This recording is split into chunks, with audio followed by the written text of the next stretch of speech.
প্রথমে আমি জানতে চাবো আপনার নামটা প্লিজ একটু বলবেন, তারপর আপনি জানাবেন যে আপনি কোথা থেকে এসেছেন, তারপর আপনার আসসালামু আলাইকুম লিসেনার্স, আমি সাজ্জাদ, আমি এসেছি মালিবাগ।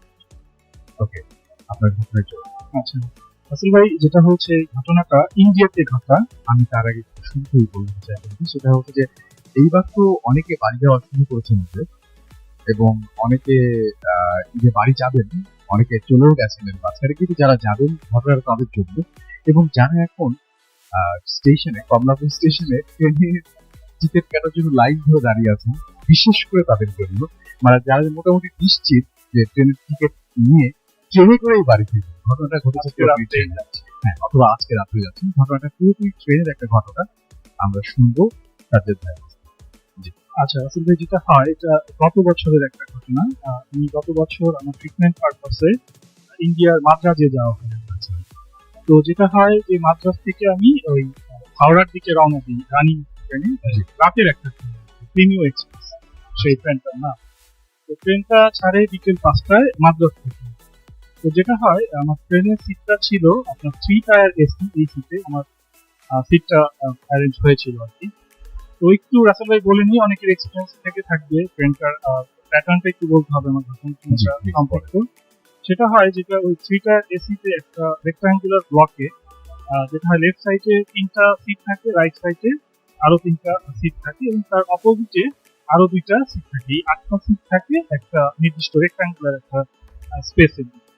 তো আমার সিটটা পড়ে ওই লেফট সাইডের নিচে, আর আমার কাজিনের সিটটা পড়ে রাইট সাইডের নিচে আর কি।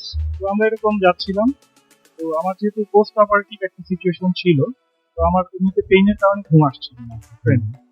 তো আমার কাজিন আমাকে বললো যে ভাইয়া, তুমি যেহেতু অপারেশন হয়েছে, তুমি একটা পেইন কিলার এবং একটা স্লিপিং পিল খেয়ে নাও। তো আমি আজ সেটা করলাম, বাট আমার একটা রানিং কোনো ভেহিকেলে ওই ঘুমটা আসেনি, জার্কিং বা যে কোনো ঘুম আসছিল না। আচ্ছা, তো ওই যেটা হয়, রাত 11টার দিকে সবাই শুয়ে পড়ে আর স্লিপিং বেড গুলোতে সবাই শুয়ে পড়লেও আমার ঘুম আসছে না। তো আমার একটু ঝিমানোর মতো আসলো আর কি। রাত 1টার দিকে আমি খেয়াল করলাম, যেহেতু আমি লেফট সাইডে শুয়ে আছি, ঠিক অপোজিটের যে 2টা টায়ারের একটা লোক নিচে, সে আমার দিকে এক দৃষ্টিতে তাকিয়ে আছে। এটা আমি খেয়াল করলাম। তো তাকিয়ে থাকতেই পারে, হয়তো তার ঘুম আসছে না, সে আমাকে অবজার্ভ করছে, আমি এটা নর্মালি নিই। তো আমি আবার এক পাশ ফিরে আবার শোয়ার চেষ্টা করি। তো তখন দেখলাম ওই লোকটা, যে লোকটা আমার দিকে তাকিয়ে ছিল, সে এবার দাঁড়িয়ে আমার পায়ের দিকে কি জন্য দেখছে। আচ্ছা লোক, আমি যেটা বুঝতে পারছি। তো আমি তখন আমার একটু হয় যে তার ডাউটফুল অ্যাটিটিউডটা, সে কি কোনো অ্যাটেম্প নিচ্ছে কিনা। তো আমি তাকে আর চোখে অবজার্ভ করতে থাকি যে আমার সাথে আবার পাসপোর্ট ডলার ছিল, আবার চোর টোর কিনা। ট্রেনে তো অনেক ধরনের লোকজন থেকেই থাকে। তো আমি এবার যেটা করলাম, আমি ঘুমের ভান ধরে তাকে অবজার্ভ দেখি, আমার নড়াচড়া বন্ধ, এবার দেখি সে কি করে। তো একটা পর্যায়ে সে আমার পায়ের দিকে ধুতে ধুতে একবার আমার ঘাড়ের কাছে এসে উঠিয়ে দিল। তখনই আমি জাস্ট কান করলে বললাম, কি আপনি কি চাচ্ছেন, মানে আপনি বলেন, আপনি অনেকক্ষণ ধরে দেখছি আপনি আমাকে ফলো করছেন, কি বলেন। তখন বললো যে লোকটা ছিলেন বিহারি বাঙালি, তারপরে ভাঙা ভাঙা যদি বাংলা পারেন, বাংলা ভালোই বলতে পারেন। উনি বললেন যে দেখেন, আমাকে ভুল বুঝবেন না, আসলে আমি একটা জিনিস দেখছিলাম। আমি বললাম, কি দেখছিলেন, কি ব্যাপার আসলে বলেন। আসলে এখানে তো অনেকে শুয়ে গেছে, আপনি যদি কিছু না মনে করেন, তাহলে ক্যান্টিন বা ওই বগির যে জয়েন্ট প্লেস ওইখানে কথা বলি, আমি আপনাকে এক্সপ্লেইন করি কেন আমি আপনাকে এরকম ভাবে করছি। তো আমি তখন ভাবলাম যে আমারও ঘুম আসছে না, মধ্যরাতের একজন সঙ্গী পাওয়া গেল, আমি দেখি কি ব্যাপারটা। তো যেতে যেতে বললেন, আসলে আমার ট্রেনে একটা বাজে এক্সপিরিয়েন্স আছে, এর জন্য আমি আপনাকে অবজার্ভ করছিলাম, সেটাই বলবো। তো সেটা বলার জন্য আমি আমাকে ক্যান্টিনে নিয়ে যাই। তখন যেটা বললেন, ভদ্রলোক বললেন যে বিহারি বাঙালি, বিজনেসের পারপাসে প্রায় চেন্নাইতে মাদ্রাজে সেখানে যাওয়া আসা হয়, এবং এই রানিং রাতের ট্রেনেই ওনার একটা ব্যাড এক্সপিরিয়েন্স আছে, এবং উনি এমন একটা কিছু দেখেছিলেন যেটা উনি আমার মধ্যে আর কি খুঁজছিলেন ওই জিনিসটা, এর জন্য আমাকে দেখছেন। তখন আর কি উনি ঘটনা গেলেন। তো আমিও শুনলাম ঘটনাটা এরকম যে তারও কয়েক বছর আগে উনি এরকম রাতের ট্রেনে যাচ্ছিলেন। উনি তখন আমার সিটে, যেটা লেফট সাইডের লোয়ার টায়ার, ওখানে উনি যাচ্ছিলেন এবং উনি শুয়ে শুয়ে যাচ্ছেন। তো ওনার ঘুম আসছিল, ভালো করে শুয়ে যাচ্ছে যাচ্ছে বিভিন্ন কথা চিন্তা করছে। পর্যায়ে তো এরা একটা রাস্তা একটু বলে নিই, উনি যখন ট্রেনটায় উঠেন আর কি, রানিং রাস্তায় ট্রেনটায় উনি অ্যাট এ গ্লিমস বা সিম্পল অবজারভেশন খেয়াল করেন যে পুরো বগিটা বা ট্রেনটা মোটামুটি ফুলফিল ছিল যাত্রী, এবং বোঝাই মোটামুটি বোঝাই রাতের ট্রেনগুলো ওইভাবেই যায়, লং ডিস্টেন্স 24 আওয়ার নেয়, 5-6 hours। উনি এবং যেটা হলো ওনার যে ব্লকটা ওখানেও 6টা উনি তার পাশে 2জন 8জন, এরা ওনাদের উনি দেখেছেন বা টুকটাক হয়তো কথা হয়েছে। তো উনি হঠাৎ করে রাত্রে ওই পাশ ফিরে দেখলেন আর কি, এবং উনি কিন্তু সজাগ, পাশ ফিরে দেখলেন ওনার পাশের যে মানে রাইট সাইডের লোয়ার টায়ারের যে প্যাসেঞ্জার উনি আপনার নেই, শুয়েও নেই, বসেও নেই। ওনার একটু খটকা লাগে, কি ব্যাপার, আমি তো ওখানে জাগ না, আমি জেগে আছি, কেউ গেলে আমি একদম, এটা তো দেখেছেন খুব ন্যারো থাকে, পাশে থাকলে এটা বুঝবে যে উনি ভাবলেন হয়তো যেতেই পারে, আমি হয়তো অন্য কিছু ভাবছিলাম, উনি এই কাজ হয়তো ওয়াশরুমে দিয়েছে, উনি ওয়েট করতে থাকে যে দেখে আসে। একটা সার্টিন টাইম যাওয়ার পরে উনি আসছে, তখন ওনার একটু খটকাটা বেড়ে যায়, কি ব্যাপার, উনি গেলো সেটা দেখলাম না, আসলো এটা আমি দেখছি ব্যাপার। তখন একটাতে উনি মানে দাঁড়িয়ে বসার তো সুযোগ নেই, যেহেতু মিডল টায়ারটা মাথায় লাগবে, উনি কিন্তু ওনার ইয়ে থেকে দাঁড়িয়ে ঠিক ওনার ভাবে লেফটে আর কি, রাইটে উনি দেখতে থাকবেন যে ওই মিডল টায়ার আপার টায়ার ওখানে কোনো প্যাসেঞ্জার নেই। ওনার এইখানে উনি বেশ এখন হয়ে যান, বেশ ভাবলেন পসিবল, নিচের কোনো নাই, এই পাশের দুজন, উনি আবার টার্ন করেন, ওনার উপরে মিডল টায়ার এবং আপার টায়ারের ওখানেও কেউ নেই, এবং ফাঁকা হয়ে গেছে, পুরো ফাঁকা, মানে ওই স্কোয়ারটায় কোনো প্যাসেঞ্জার নেই, এবং অদ্ভুত ব্যাপার উইদিন দ্য মোমেন্ট, এবং এটা কেউ কোথাও যায়নি। এবং উনি তার ঠিক অপোজিটের যে 2টা টায়ার করিডোরের সাথে লাগোয়া থাকে ওইখানেও কেউ।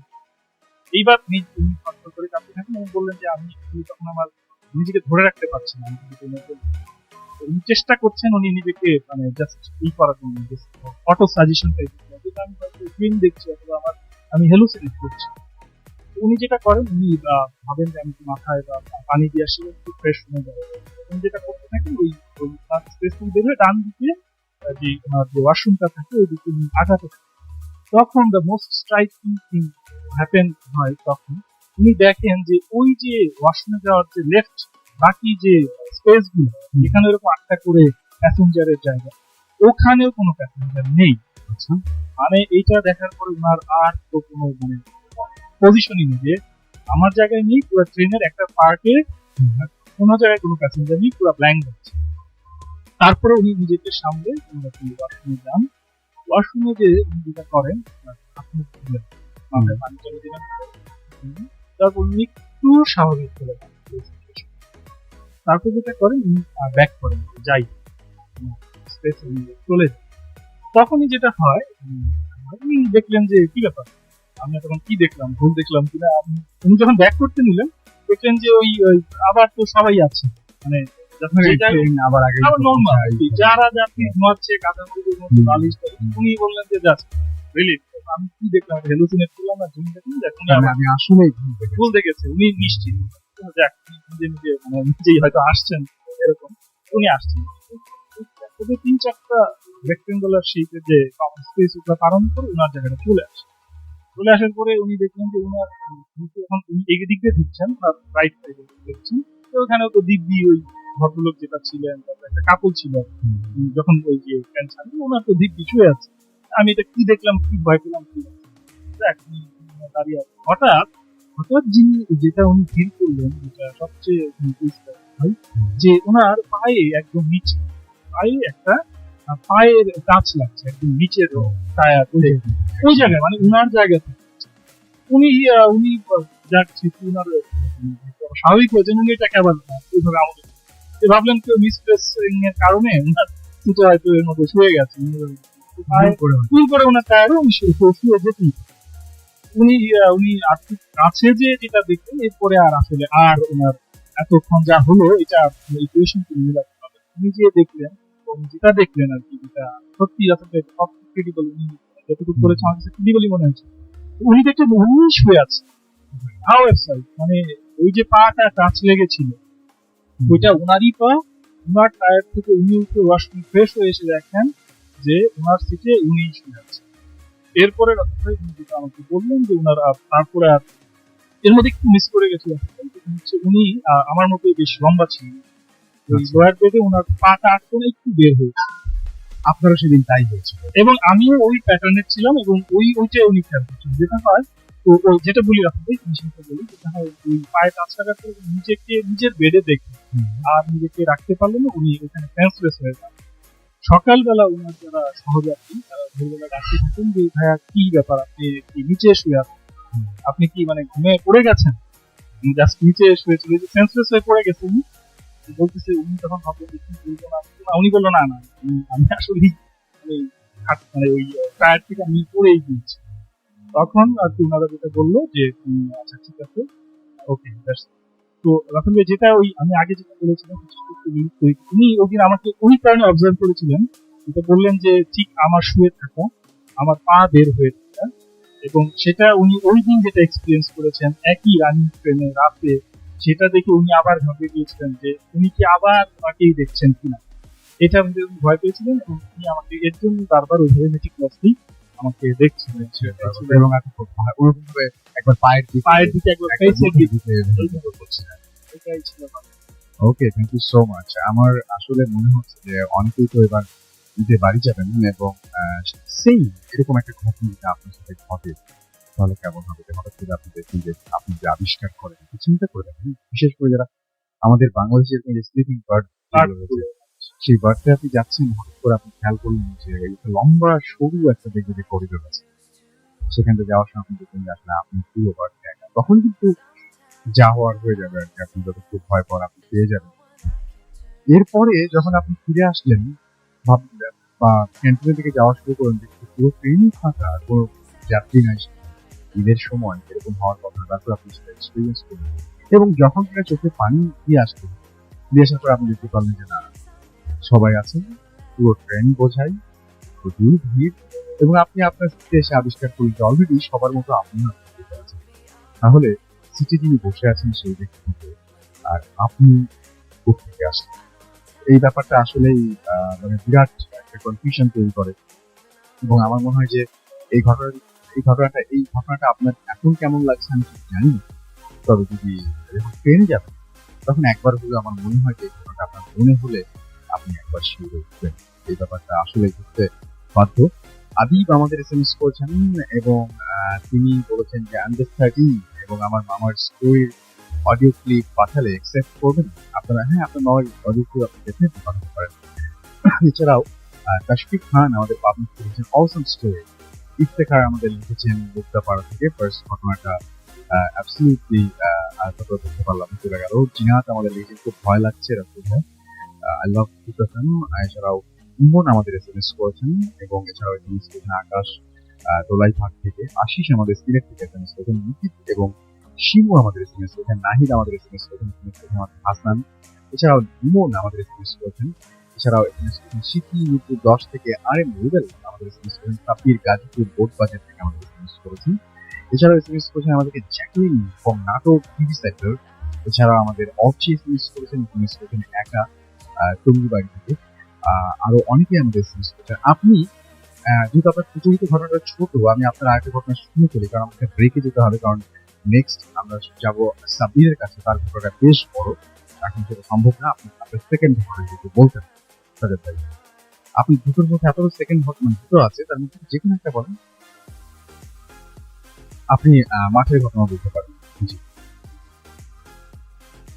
আপনি মিষ্টি দোকানের কথা বলতে পারেন, যে কোনো একটা, মানে আপনি যেটা বলতে চান। আচ্ছা, এই ঘটনাটা আমি আমার এক ছোট ভাইয়ের কাছে শুনেছি, ইউনিভার্সিটির ছোট ভাই। এটা ওদের এলাকায় প্রচলিত একটা ঘটনা। তো এই ঘটনায় চলে যাওয়ার সেটা হয়, আমরা কি করি, আমরা রাসেল ভাই শুনি বা অবজার্ভ করি বা দেখি যে রাতে, মধ্যরাতে এই ধরনের ঘটনা ঘটে, কিন্তু মধ্য দুপুরের ঘটনা এটা সত্যি অনেক আনইজি। এর জন্য আসলে ঘটনাটা আমি আজকে শেয়ার করছি। তো এই ঘটনাটা মধ্য দুপুরে ঘটে যায় একটা আনইজি। এটা হয় ওদের গ্রামে, যে ছোট ভাই বলেছে, ওদের গ্রামে একটা খুব বড় একটা মাঠ আছে, প্রকাণ্ড মাঠ। সেই মাঠটার একটু বিবরণ আমি দিই। সেটা হচ্ছে মাঠের এক সাইডে আপনার বার্কশার, আরেক সাইডে আছে একটা মসজিদ, আরেক সাইডে বিল, আর আরেকটা সাইডে হচ্ছে রাস্তা। এটা হচ্ছে মাঠের কম্পোজিশন।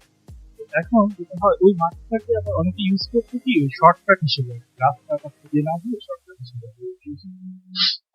এই ঘটনাটা ঘটে একদম খুবই অনাসন্ন, যিনি আপনার ওই বিভিন্ন বেকারি আইটেম, রুটি, পাউরুটি, বিস্কিট এগুলো গ্রামের বিভিন্ন বাড়িতে যে দিতেন তিনি দিতেন, সে টাকা বা অনেক সময় প্লাস্টিকের পুরাতন জিনিস সেগুলো নিতে না। এরকম উনি গ্রামের বিভিন্ন জায়গায় রুটি, পাউরুটি, ফেরি টেরি করে এরকম প্লাস্টিক থেকে নিয়ে ঢাকাটা নিয়ে সে চলে যাচ্ছে। আর সে তার মধ্যদিকে তো যাচ্ছে, তো মাঠের মিডলের দিকে সে সম্ভবত মাঠের মিডলের দিকে যাওয়ার পরে হঠাৎ কান্না মিশ্রিত এবং নাকি সুরে এটা কেউ তাকে পিছন থেকে বলছে, এই আমাকে একটা রুটি দাও। নাকি সুরে রুটি দিয়ে ভালো করে রুটি দিতেই পারে, কিন্তু যেটা হয় তার মাথায় প্রচন্ড ঝাঁকাটা থাকার কারণে সে আসলে রিল্যাক্টেন্ট হয়, যে তখন বলে যে এখন পারবো না, পরে নিয়ে এই বলে সে আসলে তাকে কি করতে চায়, ডিনাই করতে চায়। সে হাঁটতে থাকে তার মধ্যে, পিছন থেকে আবার এই একটা রুটি আবার বলতে থাকে।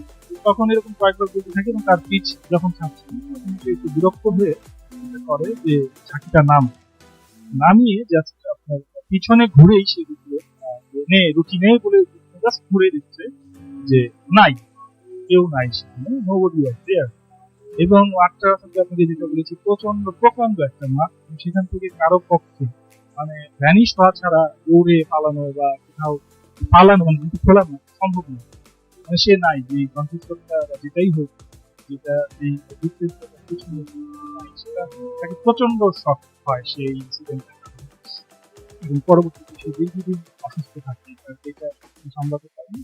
এবং দীর্ঘদিন অসুস্থ থাকার এক পর্যায়ে আমি যেটা শুনেছি যে মাস মারা যায় ওকে শখে আর কি।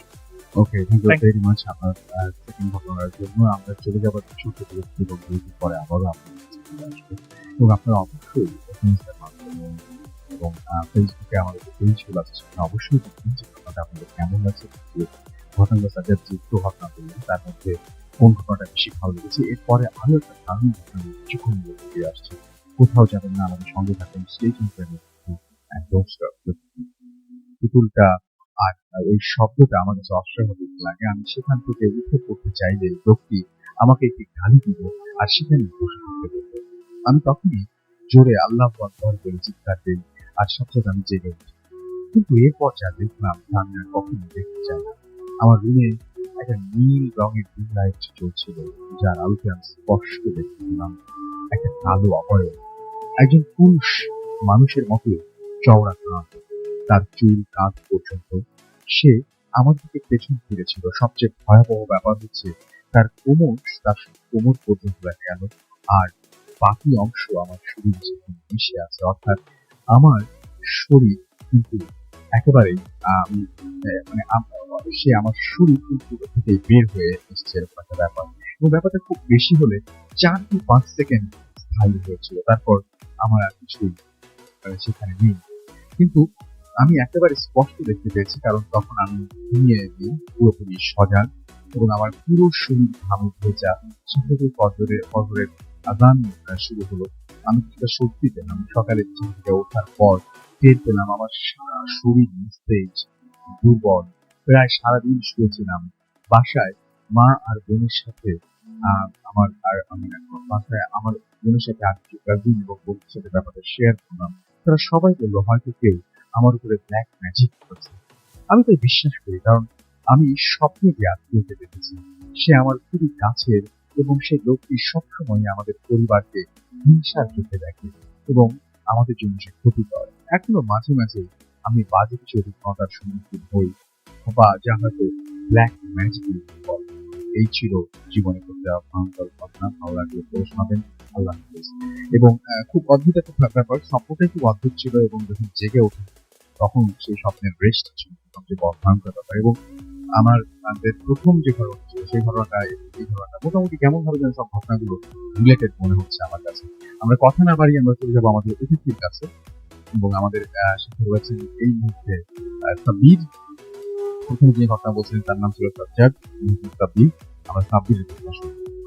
হ্যালো লিসেনার্স, আমি সাব্বির হোসেন মগবাজার। আসলে আমি প্রথমে ঘটনা বলবো, এইটা হচ্ছে আমার কাজিন অর্ক ভাই, ওনার ফ্রেন্ড। তো তারা কলেজ লাইফে 4 জন ক্লোজ ফ্রেন্ড ছিল। তাদের মধ্যে 2 জন হচ্ছে, একজন হচ্ছে সবুজ ভাই, একজন হচ্ছে নাহিদ। তো ইন্টারের পরে সবুজ ভাইরা হোল ফ্যামিলি সহকারে গ্রামে শিফট করে। তো মানে কোনো একটা প্রবলেমের কারণে গ্রামে শিফট করে। তো এরপরে যেটা হয় যে অনেকদিন তাদের মধ্যে কোনো যোগাযোগ ছিল না। একটা পর্যায়ে সেমিস্টার পরীক্ষার পরে নাহিদ ভাই যেটা করলেন যে উনি ডিসাইড করলেন সবুজ ভাইকে গ্রামে যাবেন, ওনার সাথে মিট করবেন। তো ফোনে কথাবার্তা বলার পরে উনি একদিন রওনা দিলেন। এখানে একটা জিনিস যে সবুজ ভাইদের গ্রামটা ছিল টাঙ্গাইলে। মানে সবুজ ভাইদের গ্রামে কয়েকটা গ্রাম আগে ছিল আপনার নাহিদ ভাইদের মামার বাসা। তো উনি আগে যেটা করলেন যে ওনার মামার বাসা, তো বিকালের টাইম উনি পৌঁছালেন মামার বাসায়। কিছুদিন সময় দেওয়ার পরে উনি বাসে উঠলেন, উনি সবুজ ভাইদের গ্রামের উদ্দেশ্যে রওনা দিলেন। তো বাসে ওঠার পরে উনি সবুজ ভাইকে ফোন দিলেন। উনি যেটা দেখলেন যে ওনার সাথে মোবাইলটা নেই, উনি ভুলে মোবাইলটা রেখে আসছেন ওনার মামার বাসায়। এর মধ্যে বাস চলতেছে, তো উনি তেমন একটা টেনশন নিলেন না, কারণ উনি মোটামুটি জানতেন যে ওই সবুজ ভাইদের গ্রামটা আমাদের গ্রামে খুব ফেমাস, শিকদার বাড়ি নামে পরিচিত। তো উনি গেলেন রাত 8টার মতো বাজে, তখন উনি নামলেন। তা বাজারে নামার পরে উনি নাস্তা করলেন। নাস্তা করার পরে যে হোটেলের যে লোক ওনাকে জিজ্ঞেস করলেন যে আচ্ছা চাচা, এখান থেকে শিকদার বাড়িটা কোন দিকে? তো গ্রামের ওই লোক বললো, হোটেলের লোক, যে এখান থেকে আপনি সোজা হাঁটলে কাঁচা রাস্তায় নামলে আধা ঘন্টা। তো উনি নামেন, তো ওনার কথা মতো উনি রওনা দেন। তো ওনাকে পিছন থেকে ডাক দেন, বাজারের বাইরে বের হওয়ার পরে পিছন থেকে একটা লোক ডাক দেয় অন্ধকার থেকে। তো বলে যে শুনুন, তো যাই, তো কি হয়েছে? তো ওই লোকটা বলে যে আপনি কি শিকদার বাড়িতে যেতেছেন? তো বলে যে হ্যাঁ, কেন? তো ওই লোকটা যেটা বলে যে আমিও ওদিকে যাবো, চলেন একসাথে। তো উনি মোটামুটি একটু খুশি হন মনে মনে যে গ্রামের একজন লোক পেয়েছেন, জায়গাটা ওনাকে পাওয়া পরিচিত। তো দুজন হাঁটতেছে, তো যেটা বলে নাহিদ ভাই বলে যে এক কাজ করি তাহলে, একটা রিক্সা নিই, রিক্সা নিয়ে চলেন। ওই লোকটা বলে যে না না না, রিক্সা লাগবে না, আমি হাইটেই চলে, 15 মিনিটেরই তো রাস্তা। তো পরে নাহিদ ভাই বললে যে তো দোকানদার তো বললো যে আধা ঘন্টা, তো লাগবে। বলে যে ও ঠিক জানেন। তো দুজন হাঁটতেছে আর কথা বলতেছে। ওই লোকটা খুবই জলি প্রকৃতির, তার সাথে খুব সুন্দর, দুজন মজা করে কথা বলতেছে। 40-45 বছর বয়সে একদম স্বাভাবিক লোক। তার তার বর্ণনাটা এরকম যে শুধু অস্বাভাবিক 2টা জিনিস তার মধ্যে। একটা হচ্ছে যে তার চোখে অস্বাভাবিক পরিমাণ সুরমা দিলে যেমন কালো হয় অমন। আর তার ঠোঁটটা প্রচুর পরিমাণে লাল, এতটা লাল হওয়ার কথা না। তো যাই হোক, তো হাঁটতেছে কথা বলতেছে। তো যখনই বাজারের মোড়ে মোড়ে, গ্রামে রাস্তার মোড়ে মোড়ে চায়ের দোকান থাকে। তো ওইসব দোকানের পাশে যখনই আসে, ওই লোকটা কি করেন, গলায় একটা স্কার্ফের মতো ছিল, উনি ওটা ওনার মাথায় তুলেন। আর যখন ওনার, তখন নাহিদ ভাই ওনার সাথে কথা বলে, পাশের লোকগুলা তার দিকে একটু অবাক হতে থাকে। তো এভাবে হাঁটতেছে, হাঁটতে হাঁটতে একটা পর্যায়ে লোকটা একটা অস্বাভাবিক কথা বলে যে আচ্ছা এটা কত জন? তো নাহিদ ভাই যেটা বলে যে আপনি তো খুব ভালো মজা হঠাৎ করে আপনি জিজ্ঞেস করেন অনেকগুলো কথার মধ্যে নর্মাল কথা হচ্ছে। হ্যাঁ, তো উনি যেটা বলেন যে আপনি তো খুব ভালো মজা করতে পারেন। এটা বলার পরে লোকটা ওটা অ্যান্সার না দিয়ে সামনে হাত দিয়ে দেখায় যে ওই যে ওটা হচ্ছে শিকার। এটা বললে লোকটা ডান দিকে চলে যায়। তো নাহিদ ভাই ওনাকে ধন্যবাদ জানানোর জন্য ডাকে, বাট লোকটা পিছনে তাকাইতেছে না। কিন্তু উনি ওই বাড়িটা দেখে যেটা শখ করলেন যে উনি ওনার ফ্রেন্ড সবুজ ভাই ওনাকে সবসময় বলছে যে ওনাদের বাড়িটা হচ্ছে বড় বাড়ি, গ্রামের মধ্যে খুবই প্রভাবশালী। কিন্তু উনি দেখলেন যে সামনে যে বাড়িটা সেটা হচ্ছে একদম ছোট, নর্মাল 3 সেটের বাড়িগুলো যেমন হয় গ্রামে, ওরকম একটা বাড়ি। তো এটা দেখার পরে উনি ভয়ে ভয়ে আগে যে কার সাথে আসলাম, লোকটার নাম টাম জানি না। তো ওই মুহূর্তে কি হয় যে ভিতর থেকে সবুজ ভাই বেড়ে আসে। তো ব্যাপারটা এমন যে উনি জানতেন যে এই মুহূর্তে নাহিদ ভাই ওখানে পৌঁছাবে। তো দেখার পরে রিল্যাক্স হলেন। পরে বললেন, ফিল্ম মিটিং হওয়ার পরে নাহিদ ভাই বলেন যে কি রে, খালা খালু কোথায়, ওনাদের একটু ডাক। তো বলে যে না, ওনাদের এখন ডাকা যাবে না, নাই। তো উনি মনে মনে একটু কষ্ট পায় যে আসলাম এরকম একটা ব্যাপার। তো পরে ওনাকে বলতেছে যে চল এখন ডাইরেক্ট এরকম কিছু বলতেছে। ওনাদের বাসার কোনো লাইট নেই, এটা হচ্ছে সবচেয়ে অবাক ব্যাপার, যে কোনো লাইট নেই, টোটালি অন্ধকার, কারেন্ট নেই। তো যেটা হয় যে ওনাকে একটা রুমে নিয়ে যায়, সবুজ ভাই নাইট ভাইকে একটা রুমে নিয়ে যায়। যাওয়ার পরে মানে উনি খাটটাও ঠিক মতো দেখতে পারতেছেন না, তো একটা বেডে বলে যে শুয়ে পড়তে। তো শোয়ার পরে তিনি দেখলেন মানে বেডটা প্রচুর পরিমাণে শক্ত। তো পরে বলে যে তোদের বাসায় বিছানার অবস্থা এমন কেন? তো বলে যে এমনই। হুম, মানে তেমন একটা কথা বলতেছে না নাইট ভাই শুয়ে। তো শোয়ার পরে দুজন ছিল পাশাপাশি। তো আর কিছুক্ষণ 10-15 মিনিট পরে নাহিদ ভাই যেটা শুনতে পারলেন যে বাড়ির বাহিরে কুকুর, 8-10টা কুকুর একসাথে ডাকতেছে। কিন্তু শব্দগুলো শুনে এমন মনে হইতেছিল যে খুবই পাশের রুমের ভিতরেই কুকুরগুলো ডাকছে। তো উনি মানে ডাকছেন, সবুজ ভাইকে ডাকেন যে মানে এরকম কুকুর ডাকতেছে। তো কয়েকবার ডাক দেওয়ার পর ধাক্কা ওঠে। তো উনি আর কোনো রেসপন্স নেই। তো এইভাবে কিছুক্ষণ পরে না উনি কুকুরের শব্দগুলো অটোমেটিক চেষ্টা করেন। তো উনি একটা ঘুম ঘুম ভাব, উনি যখন ঘুমাবেন এমন একটা সব মানে অবস্থায় উনি শুনলেন যে পাশে, ওনার পাশে সবুজ ভাই শোয়া, উনি খুব ভারী গলায় হাসতে পারেন। এটা শুনে মানে খুব ভয় পান যে হঠাৎ হাসতে কি হয়েছে, উঠে বসবে। তো এমন টাইমে মানে কি হয় উনি উঠতে পারতেন না, দেখলেন যে উনি তার বডি টোটালি মুভ করতে পারতেছেন না। অ্যান্ড ওই সবুজ ভাই ওনার উপরে চেপে বসলেন। বসার পরে যেটা হয় যে উনি আস্তে আস্তে ওনার গলাটা চেপে ধরে। আর ফেসটা আসার পরে উনি কাছে আসার পর যতটুকু দেখতে পান যে এখানে এটা সবুজ ভাই না, এটা হচ্ছে যে উনি সারা রাস্তায় যার সাথে আসছিলেন ওই লোকটা হচ্ছে এই লোক, সিমিলার। এটা দেখার পরে উনি সেন্সলেস হন। সেন্সলেস হওয়ার পরে সকালে ওনার জ্ঞান ফেরার পরে উনি নিজেকে আবিষ্কার করেন যে উনি গ্রামের বাজারের কোনো ডিসপেন্সারিতে লোকজন তাকে ঘিরে আসে। তো উনি মানে প্রথমে বলেন যে আমি কোথায়, আর আমার ফ্রেন্ড সবুজ কই? তো গ্রামের লোকেরা আমি তার দিকে অবাক হয়ে তাকায় বলে যে কোন সবুজ, আর তুমি কবরস্থানে কি করতেছিলে? এটা হচ্ছে তার সবচেয়ে অবাক করার বিষয়। তখন উনি বলে না না, আমি তো আমার ফ্রেন্ড সবুজের বাসায় ছিলাম। তো বলে যে না, আমরা তো তোমাকে পাইছি এরকম একটা কবরস্থানে। তো উনি তখন মানে ওই লোকদেরকে সব বর্ণনা দেন যে এরকম এরকম আমার ফ্রেন্ড এটা। তো ওই লোকেরা মানে ওনার কথা শোনার পরে ওই লোকেরা তাকে একবারই চিন্তা করে সবুজ ভাইকে। তো পরে সবুজ ভাইকে ওনারা মানে ডাকানো হওয়ার সবুজ ভাই আসেন। আসার পরে উনি নাহিদ ভাইকে মানে দেখে পুরো অবাক।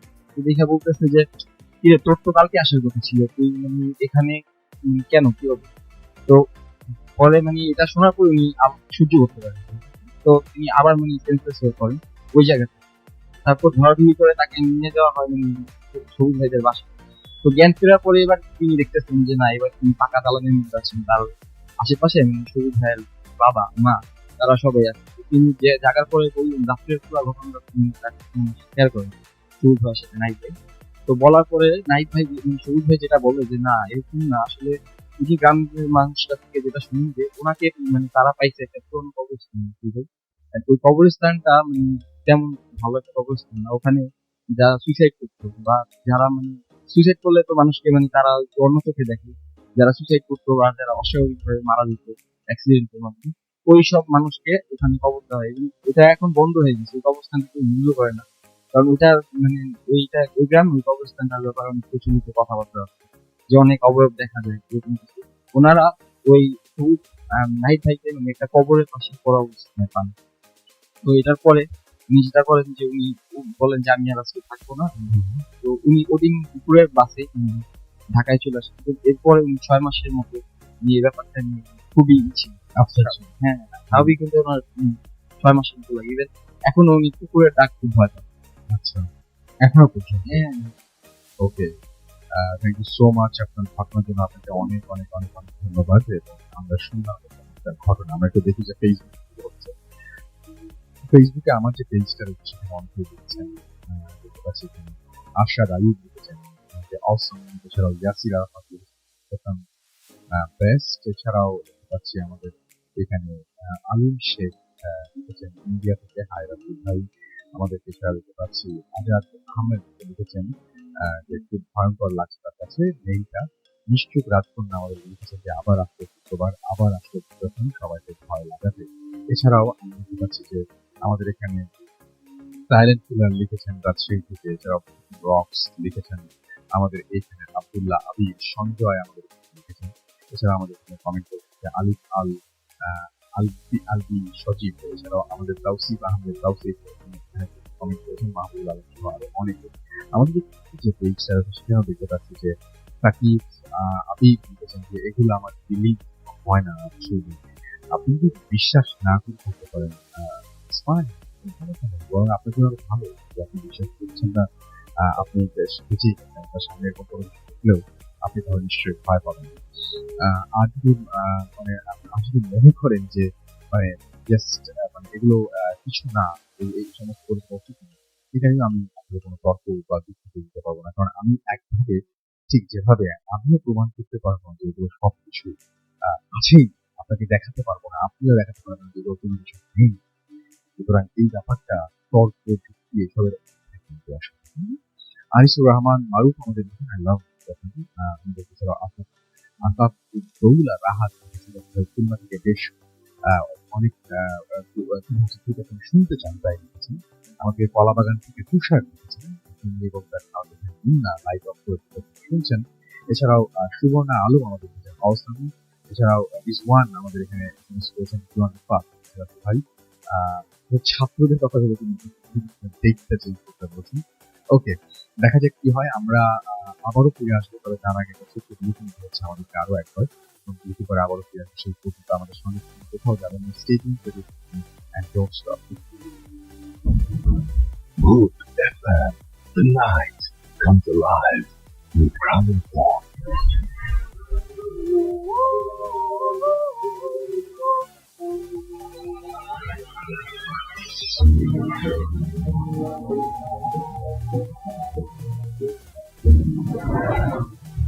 হ্যালো এভরিওয়ান, আমি তৌফিক সাউথ কোরিয়া থেকে। সবাইকে পবিত্র রমজানের শুভেচ্ছা। আজকে আমি যে ঘটনাটা শেয়ার করব এটা আমার ছোট বোনের নিজে এক্সপিরিয়েন্স করা ঘটনা। আমার ছোট বোনের নাম জুই। ও একটা প্রাইভেট মেডিকেল কলেজে পড়ালেখা করছে এবং যে ঘটনাটা ঘটে সেটা ওর হোস্টেলে ঘটে যাওয়া ঘটনা, যেটা ঘটে গত মাসের ফার্স্ট উইকে। তো ও যে হোস্টেলে থাকে সেই হোস্টেলটা 5 তলা বিশিষ্ট একটা হোস্টেল এবং ওই হোস্টেলের সেকেন্ড ফ্লোরে ও থাকে, যেটা কিনা এর আগে ওই মেডিকেল কলেজের ক্যাম্পাস ছিল এবং ওই সেকেন্ড ফ্লোরে একটা রুম অপারেশন থিয়েটার হিসেবে ইউজ করা হতো, যেটা পরবর্তীতে ক্যাম্পাস শিফট করার পর ওই অপারেশন থিয়েটারটা ক্লোজ করে দেওয়া হয় এবং ওই বিল্ডিংটা হোস্টেল হিসেবে দেওয়া হয় মেয়েদের থাকার জন্য। তো আমার ছোট বোন জুই ও যে রুমটাতে থাকতো ঠিক তার পাশের রুমটাই ওই ওটি ছিল, ওই অপারেশন থিয়েটারটা ছিল। তো ওটা এখনো ওইভাবেই তালাবদ্ধ অবস্থায় আছে। তো ঘটনার দিন যেদিন ঘটনাটা ঘটে সেদিন সন্ধ্যাবেলা ঠিক মাগরিবের আজানের আগ মুহূর্তে, তো আমার ছোট বোন ওই রুমে স্টাডি করছিল কি ও সম্ভবত ব্রাউজিং করতেছিল, যাই হোক কোনো কাজে ব্যস্ত ছিল এবং ওর রুমমেট ওর কাপড় শুকাতে ছিল ওদের রুম থেকে বের হয়ে করিডোরের গ্রিলের সাথে তার ঝুলিয়ে ওরা মেয়েরা কাপড় শুকাতে যায়। তো ওই তারে কাপড় শুকাতে দিয়েছিল। তো ও যাই ঠিক মাগরিবের আগ মুহূর্তে যায় কাপড় তুলতে। তো কাপড় তুলতে যায়, যখন যায় তখন ও চুলগুলা খোলা ছিল। ও এটা নিয়ে ভাবে না যে চুল খোলা চুলে বাইরে গেলে কোনো সমস্যা হয়। আমরা যেটা জানি যে সন্ধ্যার সময় খোলা চুলে বাইরে যেতে হয় না। তো এইসব বিষয় ওর মাথায় ছিল না, আর এগুলা বিশ্বাসও কেউ করে কেউ করে না। তো এই ব্যাপারটা সে ওইভাবে আমলে নেয় নাই। তো ওই করিডোরে যে ওদের পাশে যে অপারেশন থিয়েটারটা ছিল ওটা তো ক্লোজ, অলরেডি ক্লোজ, এবং ওই অপারেশন থিয়েটার ঠিক অপোজিটে বারান্দার যে গ্রিলের সাথে অনেকগুলা ফুলের গাছ আছে, ফুলের টবে ফুলের গাছ আছে। তো ও যখন কাপড় তুলতে যাওয়ার পর কিছুক্ষণ পর একটা আত্মচিৎকার শুনতে পায় আমার ছোট বোন। শোনার পর ওই জিনিসটা ওইভাবে নেয় না, যেরকম হতেই পারে হোস্টেলে অনেক মেয়েরা চিৎকার চেঁচামেচি করে, তো কাজে ব্যস্ত হয়ে পড়ে যে না এটা কোনো ব্যাপার না। তো তারপরে কিছুক্ষণ পর কিছু সময় যাওয়ার পর ও গোঙানির শব্দ শুনতে পায়। তখন ওর মনে হয় যে কিছু একটা হচ্ছে, কোনো সমস্যা হয়েছে, কারণ এই হোস্টেলকে ঘিরে অনেক প্যারানর্মাল কিছু ঘটনা আছে, ছোটখাটো ঘটনা আছে, এর আগেও ঘটছে এবং ঘটে থাকে, এখনো ঘটছে। তো ও সন্দেহ হয় এবং ও উঠে যেয়ে দেখে যে আসলে কি হয়েছে ব্যাপারটা। এবং ওই হোস্টেলে যেসব ভৌতিক ঘটনা ঘটে সেটা ওই সেকেন্ড ফ্লোরকেই কেন্দ্র করে পুরো বিল্ডিং এই হয়। তো ও যে দেখে, যখন রুম থেকে বের হয়ে দেখে যে ওই ওর বান্ধবীটা গ্রিলের সাথে সোজা হয়ে দাঁড়িয়ে আছে, যেটা দেখে ভালোভাবে, যেটা দেখার পর ও মানে সেটা নিতে পারে না এবং সহ্য করতে পারে না, দেখার পর ফেল হয়ে যাবে এরকম অবস্থা, জ্ঞান হারিয়ে ফেলবে এরকম অবস্থা। ও ও যেটা দেখে যে ওর বান্ধবী গ্রিলের সাথে পিঠায় হালান দিয়ে দাঁড়িয়ে আছে, এবং সেটা এমন মনে হচ্ছে যে একটা মামি একটা লাশ কাপড় জড়িয়ে ভালো শক্ত করে কাপড় দিয়ে পেঁচিয়ে দাঁড় করিয়ে রাখছে, এবং ওর মাথার চুলগুলা আর ওর মুখের সাথে পেঁচিয়ে মুখের ভিতর থেকে নিয়ে গ্রিলের সাথে পেঁচানো, এবং খুব শক্ত করে পেঁচানো। আর আরেকটা জিনিস লক্ষ্য করার ছিল যে ওর হাত দুটো বুকের সাথে বাঁধা ছিল, এবং ওর গায়ের ওড়নাটা ওর পুরা বডিটা খুব শক্ত করে বাঁধা, এবং এমন ভাবে বাঁধা যে মনে হচ্ছে কোনো মামি কফিন থেকে বের করে নিয়ে এসে সোজা গ্রিলের সাথে দাঁড় করিয়ে রাখছে এবং বেঁধে রাখছে, মুভ করার কোনো ওয়ে নাই, চাইলেও মুভ করতে পারবে না। তো ও যেটা দেখে যে ওর বান্ধবীটা ঠিক এই অবস্থাতেই আছে, এবং ওর বান্ধবীর চোখ দুটা উপরের দিকে ওঠানো, কালো অংশটা দেখা যাচ্ছে না, সাদা অংশটা বের হয়ে আছে এবং গোঙাচ্ছে। তো এই জিনিসটা দেখার পর ও রীতিমতো ভয় পেয়ে যায় এবং চিৎকার করে ওঠে। তখন ওর আশপাশের রুমের আপুরা আসে, তখন ওরা কাছে যে যখন ওর গায়ে হাত দেয়, তখন ওর গায়ে যে ওড়নার বাঁধন, ওর চুলের বাঁধন, চুল জড়িয়েছিল গ্রিলের সাথে বাঁধা ছিল, এটা আস্তে আস্তে আপনা আপনি ছেড়ে দেয়, এবং ওর বান্ধবী ওখানে পড়ে যায়, ফ্লোরে পড়ে যায়। তো যখন পড়ে যায় তখন ওরা ওকে ধরাধরি করে রুমে নিয়ে আসে। তো এখানে একটা দেখার বিষয় ছিল যে ওই মুহূর্তে দেখে যে ওর বান্ধবীরা যখন পড়ে যায় ফ্লোরে, তখন একটা গোবরে পোকা ওর পায়ের উপর থেকে নেমে ফ্লোর থেকে নেমে চলে যায়, বেশ বড় সড়ো গোবরে পোকা। তো ওই জিনিসটা ওরা ওইভাবে দেখে না। তো ওরা যখন রুমে নিয়ে আসে, ওর মুখে যখন চোখে মুখে পানি ছিটিয়ে যখন ওরে জ্ঞান ফিরিয়ে নিয়ে আসে, তখন ওরা জিজ্ঞেস করে যে তোমার সাথে কি হয়েছিল, তুমি তোমার এই অবস্থা কেন? তখন ও বলে যে আমি যখন কাপড় নিয়ে ফিরে আসবো তখন একটা ঠান্ডা শীতল অনুভূতি হচ্ছিল, কেন জানি মনে হচ্ছিল খুব ওই আশপাশের এলাকাটা অনেক বেশি ঠান্ডা, যদিও গত মাসে অনেক বেশি, আমরা জানি জুন জুলাই দিকে অনেক বেশি গরম পড়ে, কিন্তু ওই জায়গাটা ছিল অনেক ঠান্ডা। তো আমার মনে হচ্ছিল যে ও যেটা বলে যে আমার মনে হচ্ছিল যে হয়তো সন্ধ্যার দিকে বাতাস হচ্ছে, হয়তো এই কারণে ঠান্ডা লাগছে। তো যখন কাপড় নিয়ে ফেরত আসবে রুমের দিকে, তখন ঠিক ডান দিকে যে ফুলের টবটা ছিল, ওই টবের ওখানে একটা 4-5 বছরের বাচ্চা ছেলে দেখতে পারে, যে পিছন ফিরে দাঁড়িয়ে আছে। এমন মনে হচ্ছে যে সে ফুল গাছের থেকে পাতা ছিঁড়ছে বা এরকম কিছু করছে। তো ঠিক এই সময় মেয়েদের হোস্টেলে এরকম একটা বাচ্চা ছেলে দেখে আমি ওই ছেলেটাকে ডাক দেই যে ছেলে তুমি এখানে কি করছো, তোমার নাম কি, তুমি কার কাছে আসছো? তো কোনো অ্যান্সার করে না। তো বেশ কয়েকবার ডাকার পরে যখন অ্যান্সার করে না, তখন আবার যখন দ্বিতীয়বার তৃতীয়বার চতুর্থবার যখন ডাক দেয়, তখন ছেলেটা জাস্ট মাথাটা ঘোরায়, বডি করে না, মাথাটা জাস্ট ঘোরে, মুভ করে, করার পর ও যেটা দেখে যে ছেলেটার চোখ দুটার ভিতরে কোনো সাদা অংশ নেই, পুরো চোখটাই কালো এবং মুখটা রক্ত শূন্য, ফ্যাকাশে, জাস্ট মুখের পাটটাই, আর বাদ বাকি অংশটুকু স্বাভাবিক ছিল। তো ছেলেটা ওইভাবে তাকায়, তাকানোর পর কিছুক্ষণ তাকানোর পর 2-3 সেকেন্ড পর ছেলেটা একটা বিচ্ছিরি রকম হাসি দেয়, যার পর হাতটা বাড়িয়ে বলে যে আয়। এটা শোনার পরেই আমি আর কিছু বলতে পারি না, তারপরে আমি এই তো এই জন্য তোমাদের কাছে। তো এই ছিল মূল ঘটনা। তো আমি এই ঘটনাটা আমার ছোট বোনের মুখ থেকে শুনি, এবং শোনার পর আমার কেন জানি মনে হচ্ছে যে যেটা ওই যে ওর বান্ধবীকে যে ওইভাবে পেঁচিয়ে রাখছিল, তো আমরা জানি যে ওই যে মামিদেরও যখন মামি করা হতো তখনও কিন্তু এইভাবে পেঁচানো থাকতো।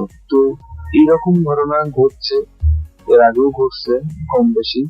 ওই মেডিকেল কলেজে যারা শুনছেন তারা নিশ্চয়ই জানছেন যে ঘটনা কবে ঘটছে, কিভাবে ঘটছে, কোথায় ঘটছে।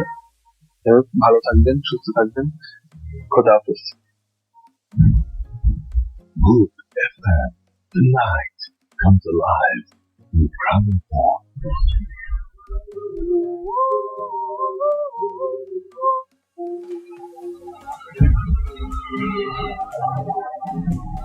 Welcome back.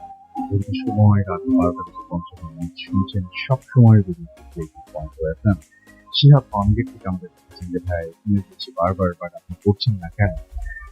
আমাদেরকে তনজাম জানি যে স্টোরিটা তৌফিক ভাই স্টোরিটা সুপার। আমাদের লিমন লিখেছেন আই লাইক সেটা আমাদেরকে আপনার হাজারিবাগ থেকে লিখেছেন যে মাত্র জয়েন করলাম। আমাদেরকে সামিরা লিখেছেন 31 ফকিরাপুর বাজার, এবং তিনি 1 বছর ধরে প্রদর্শন শুনছেন, সেটা আমাদেরকে জানিয়েছেন। আমাদেরকে এছাড়াও আলম গাজীপুর থেকে এসএমএস করেছেন, আমাদেরকে করেছেন এসএমএস করেছেন সাকিব রাজশাহী থেকে, আরিফিন আমাদের এসএমএস করেছেন, এসএমএস করেছেন এটা হচ্ছে রোমান, এছাড়াও আমাদেরকে দেখতে পাচ্ছি বাহার এসএমএস করেছেন, তীর্য মিরপুর থেকে আমাদের এসএমএস করেছেন, রাজন পুরান ঢাকা থেকে এসএমএস করেছেন, এসএমএস করেছেন আমাদেরকে জয়, এছাড়া আমাদের এসএমএস করেছেন দেখতে পাচ্ছি তাহফিজ, এছাড়াও রনি সিলেট থেকে এসএমএস করেছেন, এসএমএস করেছেন আহমেদ, অচি সহ আরো অনেকে।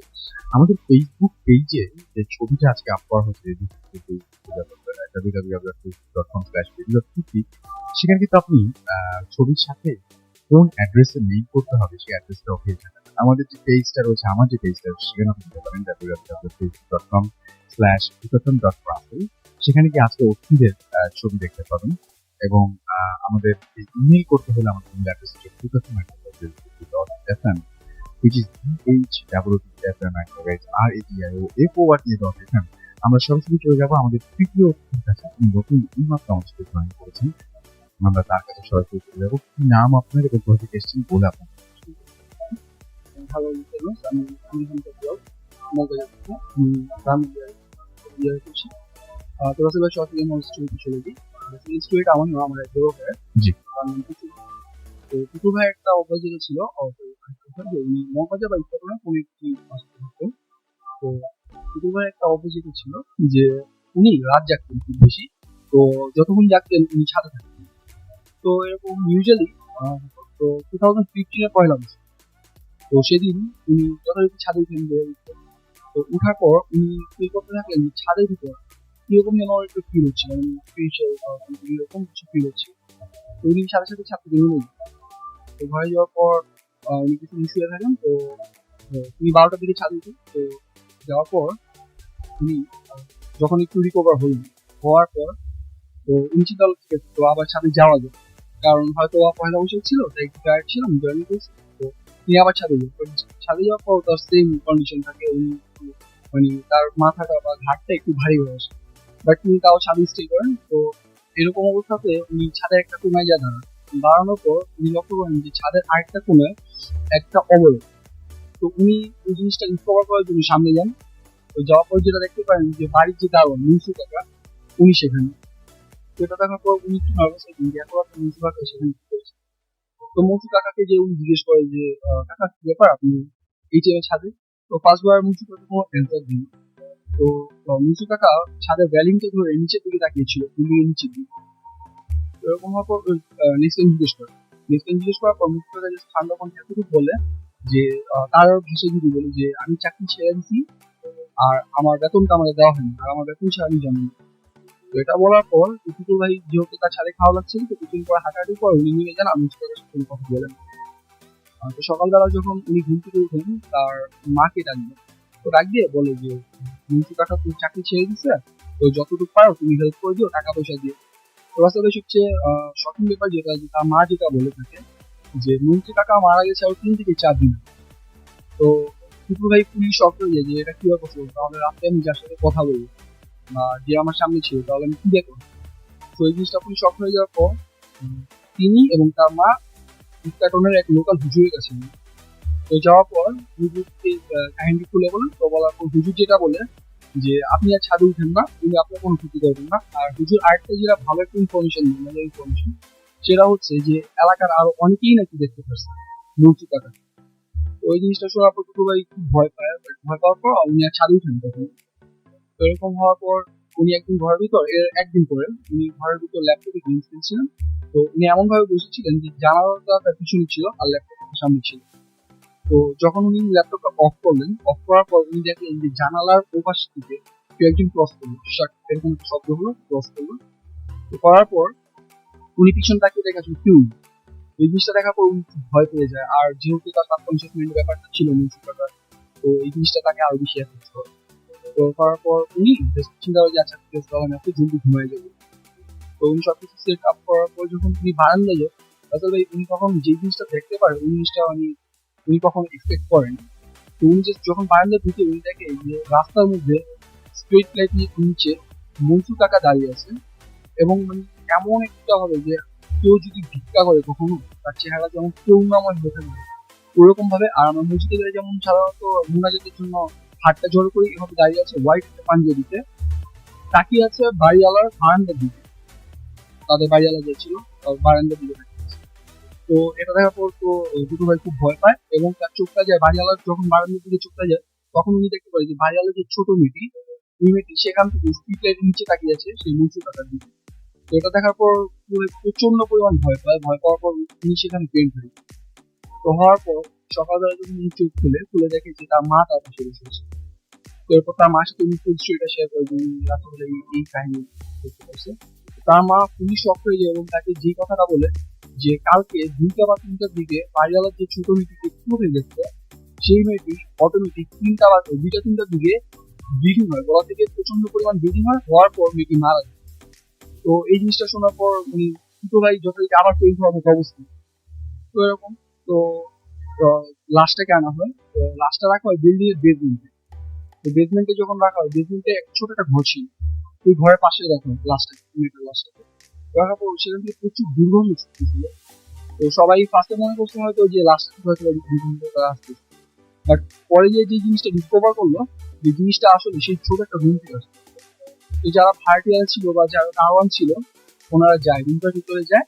তো যাওয়ার পর যেটা দেখতে পারে যে সেখানে মানুষের একগুচ্ছ চুল, এরপর কিছু হাড্ডি আর আরেকটা বিড়ালের মাথা, মানে এরকম কিছু মানে আজে বাজে কিছু জিনিস সেখানে পায়।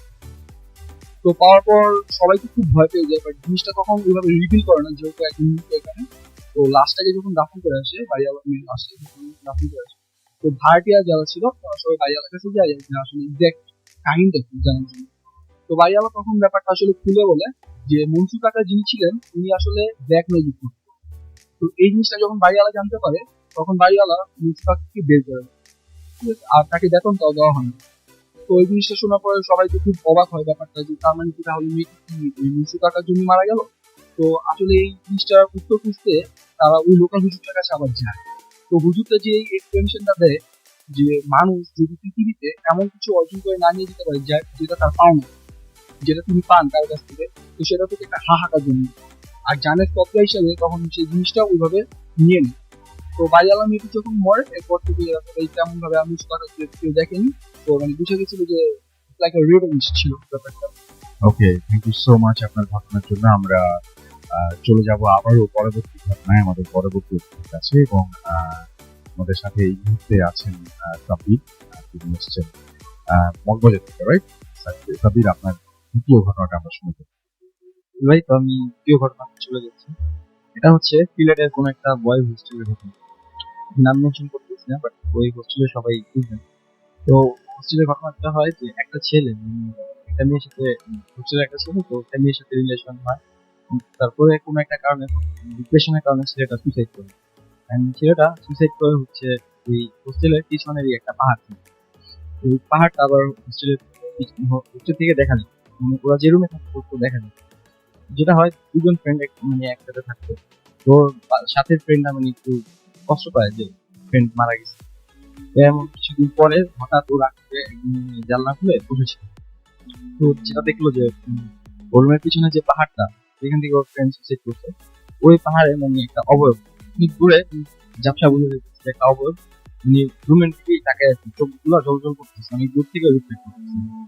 তো এটা দেখার পরে মানে ও একটু ভয় পায়, ভুল একটা ফ্রেন্ড স্বাভাবিকভাবে মারা গেছে, জানলা লাগে শুয়ে থাকে। যেটা হয় যে মানে ও দিন রাত্রে অনেক আজে বাজে স্বপ্ন দেখে। স্বপ্ন দেখার পরে সকালে ওইটা ফ্রেন্ডের সাথে শেয়ার করে। তো ফ্রেন্ডরা বলে হয়তো তুই ভুল দেখছিস। তো দ্বিতীয় দিন রাত্রের ঘটনা, উনি এমন মানে জানলা খুলে বসে আছেন। তো দেখে যে মানে আবার ওই জিনিসটাকে উনি দেখতে পায় তিন তার মতো। দেখার পরে উনি মানে জানালা লাগে দৌড়াদৌড়ি করে উনি ঘুমায়। তো ঘুমানোর পরে উনি যেটা ফিল করলেন যে রুমে অস্বাভাবিক শব্দ হইতেছে, কেউ হাঁটাচলা করতেছে বা এরকম কিছু। উনি ফিল করার পরে যেটা করেন উনি জাগেন, জাগার পরে লাইট অন করে, কোথাও কিছু নাই। যেটা দেখার পরে মানে কোনোভাবে উনি দিন রাত্রে ঘুমান। পরদিন উনি ওনার হোস্টেলের ম্যানেজারের সাথে এটা শেয়ার করলেন যে আমি এরকম কিছু দেখতে পেয়েছি, আমি এই রুমে থাকবো না। তো ম্যানেজার বললো যে এত শর্ট টাইমে তো আমি তোমাকে রুমটা চেঞ্জ করে দিতে পারবো না, তুমি কিছুদিন ওয়েট করলে আমি তোমাকে চেঞ্জ করে দিতে পারি। তো এটা আবার মানে ও শুনে যে ওর মানে রুম পাশের রুমে যে ছেলে ওরা শুনে, শোনার পরে বলে যে তাহলে ওরা চায় যে ওই রুমটার সাথে রুমটা এক্সচেঞ্জ করতে। তো তখন ম্যানেজারটা বলে যে ঠিক আছে, যদি তোমাদের কোনো প্রবলেম না থাকে তাহলে চেঞ্জ করতে সমস্যা নেই। আর ওই দুইটা ছেলে উনি কিউরিয়াস ছিল যে ওই রুমে কি হয়, বা একটু প্যারানর্মাল ব্যাপারে জানার জন্য। তো ঠিক আছে, রুম চেঞ্জ করি। তো প্রথম দিন রাত্রে ওদের সাথে আর কিছু হয়। দ্বিতীয় দিন রাত্রে ওরা যেটা হয় যে ঘুমানোর পরে ওরা ওরকম সেকেন্ড দিন ওরা রুমের মধ্যে কারো হাঁটা চলা বা এরকম কিছু শব্দ পায়। তো শব্দ পাওয়ার পরে তো ওইটা ওদিন যায়। তো পরদিন রাত্রে সেম আবারও ওরা রুমের মধ্যে এরকম হাঁটা চলা শব্দ পায়। তো পাশাপাশি এল শেপের মতো দুইটা খাট রাখা। তো একটা ফ্রেন্ড করে কি উঠে এবার ওরা যেটা শুনে সেকেন্ড দিন রাত্রে ওরা শুনে যেমন কেউ কান্না করতেছে, খুব ভারী গলা বা এরকম খুব কান্না করতেছে। তো উঠে দেখে রুমের একটা কর্নারে একটা ছেলে মুখে হাত দিয়ে পিঠ ফিরে কান্না করতেছে। তো একটা ফ্রেন্ড যায় যে কি হয়েছে বা এরকম দেখার জন্য। যখন হাত দেওয়ার পরে আসলে ওই ছেলেটা যেটা কান্না করতেছিল ওটা ধরার পরে দেখে যে যেই ছেলেটা পাহাড় থেকে সুইসাইড করছে এটা ওই ছেলেটা। এন্ড ও সুইসাইড করার পর যখন নিচে পড়ে তো ফেসটা ফ্যাটলা যায়। তো ও সেম এই জিনিসটা দেখার পরে খুবই ভয় পাওয়ার পরেও যেটা করে যে রুম থেকে দৌড় দিয়ে বাইরে যায়, ফ্রেন্ড হয়ে যায়, পরে ফ্রেন্ড হয়ে যায়। আর রুমের মধ্যে আরেকটা যে ছিল ওর ফ্রেন্ড ওইটা ও এটা ও জাস্ট ওইটা দেখে তো ওখানে বেডের মধ্যে ফ্রেন্ড হয়। পরে সকালে যখন রুমে যে ছিল ওর যখন জ্ঞান ছিল তো ঘটনা বলে, কিন্তু কেউ সেকেন্ড ফ্রেন্ডটাকে খুঁজে পাইতেছিল না। তো খুঁজতে খুঁজতে একটা পর্যায়ে পাওয়া যায় যে ওর যে ফ্রেন্ডটা রুম থেকে দৌড়ে বের হয়ে যায় ওই ফ্রেন্ডটাকে পাওয়া যায় যে ছেলেটা সুইসাইড করছিল যে পাহাড় থেকে ওই স্পটে ওই ছেলেটাকে ফ্রেন্ড অবস্থায় পাওয়া যায়। তো ওকে যখন জিজ্ঞেস করি কি হয়েছে তুমি রাতে কি দেখছিলাম, তখন বলে যে আমার কিছু খেয়াল নাই, রুমের মধ্যে আমি এরকম কিছু দেখার পরে যখন দৌড় দিচ্ছি তো দৌড় দিয়ে তুলে যাওয়ার পরে আমার কিছু মনে নেই, আমি এখন বুঝলাম এই জায়গায় আসলে এই ছিল। ওকে, থ্যাংক ইউ সো মাচ আপনার ঘটনার জন্য। আমরা পরবর্তীতে আবার কিছু কথা বলবো, দরকার হলে আমরা আরেকবার সাকিব ঘোষের সাথে কথা বলি। সো সাকিব ভাই, আপনি বলছিলেন যে আপনাদের এলাকায় আরো একটা প্রচলিত ঘটনা আছে, প্লাস আপনি আপনার বিশ্ববিদ্যালয় জীবনের একটা ঘটনা বলছিলেন। তবে সবচেয়ে যে বড় ঘটনা সেটা হচ্ছে যে আপনার এলাকায় একটা প্রচলিত ঘটনা যেটা সবাই জানেন এবং সেই এলাকায় সবার মুখে মুখে, এবং আপনি কয়েকবার কথা বলে শিওর হয়েছিলেন যে ঘটনাটা আসলেই ঘটেছে, কিন্তু আপনার সেই এলাকাবাসী যার কাছে শুনছেন তিনি বলেছেন, নিশ্চিত করেছেন যে না, এরকম ঘটনা ঘটেছে। কি ঘটনা ছিল সেটা? এটা আসলে একটা অগ্নিকাণ্ডের ঘটনা। এখন এটা কি কোইন্সিডেন্স না, আসলে এটা কোনো প্যারানরমাল অ্যাক্টিভিটিস, সেটাই হচ্ছে issue। ঠিক আমাদের এলাকায় না, এটা হচ্ছে আমি ওই সুমনের কাছ থেকে শুনেছি। এটা ঢাকা টাঙ্গাইল হাইওয়ে মাঝখানে একটা প্রমিনেন্ট একটা বাজার, সেই বাজারে ঘটে যাওয়া একটা ঘটনা। আমি নামটা উজ্জ্বল রাখি। তো এটা যেটা হয়, এটা ঘটনাটা 20-25 বছর আগে একটা ঘটনা। ওই বাজারে একটা যেটা হয় যে এক বৃদ্ধা অন্ধ, উনি ভিক্ষুক টাইপের বাজারে ভিক্ষা করতে আসেন। তো নর্মালি যেটা হয় যে একটা এলাকায় যেটা তারা ভিক্ষা করেন তারা নর্মালি পরিচিত হয়ে থাকে একই পার্সন। ওই বৃদ্ধাকে ওই বাজারের কেউ আগে কখনো দেখে, সে বাজারে ভিক্ষা করার জন্য আসে এবং সে কারো কাছ থেকে কোনো টাকা পয়সা বা অন্য কোনো খাদ্যদ্রব্য নয়, সে একটা মিষ্টির দোকানে যে সেখানে ওই মিষ্টির দোকানকে বলে যে এই আমাকে একটা মিষ্টি দে। তো মিষ্টির দোকানি যেটা প্রথমে তাকে ডিনাই করে দেয় যে মিষ্টি এখন করছি, এখন দিতে পারবো না, পরে দিতে পারবো না। তো সে আবার রিকোয়েস্ট করে যে আমাকে একটা মিষ্টি। তো তখন ওই দোকানির কি হয়, তার কোনো মায়া জন্মই নয়, সেই করে কি তার একটা কুবুদ্ধি হয়। সে বৃদ্ধা মহিলাকে বলে যে দেখি হাত বাড়ো, আমি মিষ্টি দিচ্ছি। তখন অন্ধ মহিলা তার হাতটা বাড়িয়ে দেয়। তখন ওই দোকানি যেটা করে, সে ওই যে মিষ্টি যেটা দিয়ে জাল দিচ্ছিল কয়লা কয়লা টুকটা করে কি ওই মহিলার হাতে দিয়ে। তো বৃদ্ধা এটাকে একদম যেটা আপনার গরম মিষ্টি মনে করে ওই হাত থেকে দ্রুতই মুখে নিয়ে নেয়। মানে কোনো কিছু বোঝার আগে গরম মিষ্টি ভেবে নেয়, যেহেতু সে ব্লাইন্ড। এটা মুখে নেওয়ার পরে যেটা হয় যে তার জিহ্বা ঠোঁট হাত খুব বাজেভাবে পুড়ে যায়, এবং বাজেভাবে পুড়ে যাওয়ার পরে যেটা হয় সে গোঙাতে থাকে এবং সবার উদ্দেশ্যেই তখন ওই মার্কেট যেটা ছিল বাজারটা সবাইকে খুব তাড়াতাড়ি বলে যে তোরা আমাকে পুড়িয়েছিস, এখন থেকে তোরাও পুড়বি, এরকম একটা কথা উনি বলেন। এরপরে যেটা হয় এই ঘটনাটা তো আপনি উইন্টার সিজনে হয়ে যাওয়ার ঘটনা। এখন ওই ঘটনা হয়ে যাওয়ার পরে আপনার ওই বাজারে ছোট খাটো বড় যাই বলেন আপনার ওই সিজনটাতেই অগ্নিকাণ্ড হয়ে ঘটে আসার ঘটনা ঘটছে। এরকম চলে আসছে এবং ঘটনা প্রচলিত। এবং এটা রাসেল ভাই আমি যেটা বলতে চাই যে উইন্টার সিজনে এমনিও কিন্তু মানে অগ্নিকাণ্ড হয়ে থাকে, যেটা কোইন্সিডেন্সও হতে পারে বা যেটা কিন্তু ওইখানে এইরকম একটা ঘটনা ঘটেছিল এবং সেরকম একটা মানে জায়গাটা কিছুটা হলেও সেই মহিলা অভিশাপ দিয়েছে, হ্যাঁ, সেটা আপনি বলতে পারেন। সেটাই বলছি। সেটা আপনি- এবং আরেকটা জিনিস আপনাকে আমি বলি যে অন্য কোনো খাদ্যদ্রব্য নয়, মিষ্টির দোকানে যাওয়া, মিষ্টির প্রতি আমরা জানি যে একটা কমিউনিটির একটা কিন্তু ইয়ে থাকে, Right. এরকম হতে পারে। ওকে, থ্যাংক ইউ সো মাচ আপনার ঘটনার জন্য। রনি আমাদের এসএমএস করেছেন, এছাড়াও এসএমএস করেছেন ইতিহাস লালপুর নাটক থেকে, এবং তিনি কিছু গ্রামের বাড়িতে শুনছি রেডিও। আমাদেরকে তানজাম সিলেট থেকে লিখেছেন যে তিনি গত 1 মাস এসএমএস দেওয়ার পর আজকে ফার্স্ট তার এসএমএসটা পড়ার জন্য তাকে ধন্যবাদ জানাচ্ছি আমাকে। আচ্ছা, তো ডাবল হয়ে গেল আপনার। অ্যাডভোকেট অপু আমাদের এসএমএস করেছেন, এছাড়াও এসএমএস করছেন রাকেশ ঢাকা থেকে, এছাড়াও সামিয়া লালবাগ থেকে আমাদের এসএমএস করছেন, এবং আমাদেরকে এসএমএস করছেন দেখতে পাচ্ছি নাহিম, এছাড়াও আমাদেরকে বিমল এসএমএস করছেন, এছাড়াও আকাশ এসএমএস করছেন, তানভীর এসএমএস করছেন, তাশবির আমাদের এসএমএস করছেন, আরমান হোসেন সহ আরো অনেকে। আমাদের ফেসবুকে রেডি যে পেজটা রয়েছে সেখানে অনেকে দিচ্ছেন, তখন জোস লিখেছেন, আওলাদ হুসাইন, এছাড়াও শাহলাম আলী আমাদেরকে বলেছেন এখানে তার একটা মতামত জানিয়েছেন, যেটা তিনি মতামত জানতেই পারেন, আপনারা দেখেছেন নিশ্চয়ই ফেসবুকে। মোহাম্মদ সুমন তিনি বলছেন যে ভাই মৃত ব্যক্তিরা পৃথিবীতে ফিরে আসে। আসলে ব্যাপারটা হচ্ছে যে আমি মানে আমরা আরো কথা বলতে পারতাম এখানে, কিন্তু আজকে এই টপিকটা নাই, এই টপিকটা নিয়ে কথা বলছি না। সো আমি এখানে শেষ করি। মোহাম্মদ সুমন আমাদের এখানে অনেকদিন পর শুনলাম, প্রধান। এছাড়াও আমি হামজা রাজন নাইস স্টোরি। সাদিয়া করিম আমাদের লিখেছেন যে অডিও যে স্টোরিটা ছিল খুব ভয়ঙ্কর, অ্যান্ড আমার যে পেজ রয়েছে সেখানেও কিছু পেজকে আপনারা অনেকেই আমাদের এখানে দেখতে পাঠাচ্ছেন, আমাদের এখানে দেখতে পাচ্ছি। চরম লাগছে ভাইয়া প্রিয়ম, এছাড়াও লাভনী আক্তার কণা লিখে ছাড়া শুনছেন তিনি বগুড়া থেকে। এছাড়া আমাদেরকে এমডি নেওয়াজ ইউজ করেছেন এবং তিনি বলছেন যে একা শুনছেন, বেশ ভয় পাচ্ছেন। এছাড়া আমাদেরকে মুহাজ রুমন লিখেছেন, staging ready and don't stop the film. আমরা সবসময় বলি অলওয়েজ আপনাদের সেই পরামর্শ দিয়ে থাকি। এমডি শরীফুল ইসলাম ভালোই হবে বোঝা যাচ্ছে। ওকে, সো আমরা আবারও একটা বিরতি নিব, আমাদের গেস্ট চেঞ্জ করতে হবে এবং আরো কিছু নিয়ে আসতে হবে। সুতরাং সেই সময় পর্যন্ত আমাদের সঙ্গে থাকুন। আমাদের এসএমএস করতে হলে মোবাইলের মেসেজ আপনাকে টাইপ করুন FORK স্পেস লিখুন আপনার নাম, স্পেস দিয়ে আপনার মেসেজ পাঠিয়ে 9840 নাম্বারে। আমাদের ইমেইল করতে চাইলে আমাদের ইমেল অ্যাড্রেস হচ্ছে bhfm@radio.fm, which is bhwfm@radio.fm।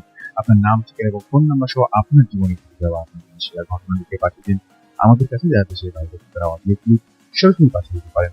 আমাদের ফেসবুক অ্যাড্রেস হচ্ছে www.facebook.com/dedigottv এবং www.facebook.com/pratham.rasal। ছোট্ট একটা বিরতির পরে আবারও ফিরে আসবো, সেই পর্যন্ত আশা করছি আমাদের সঙ্গেই থাকবেন। Stay tuned, radio, and don't stop. This track was downloaded from fusionbd.com. Good FM. The night comes alive with Grammar Phone.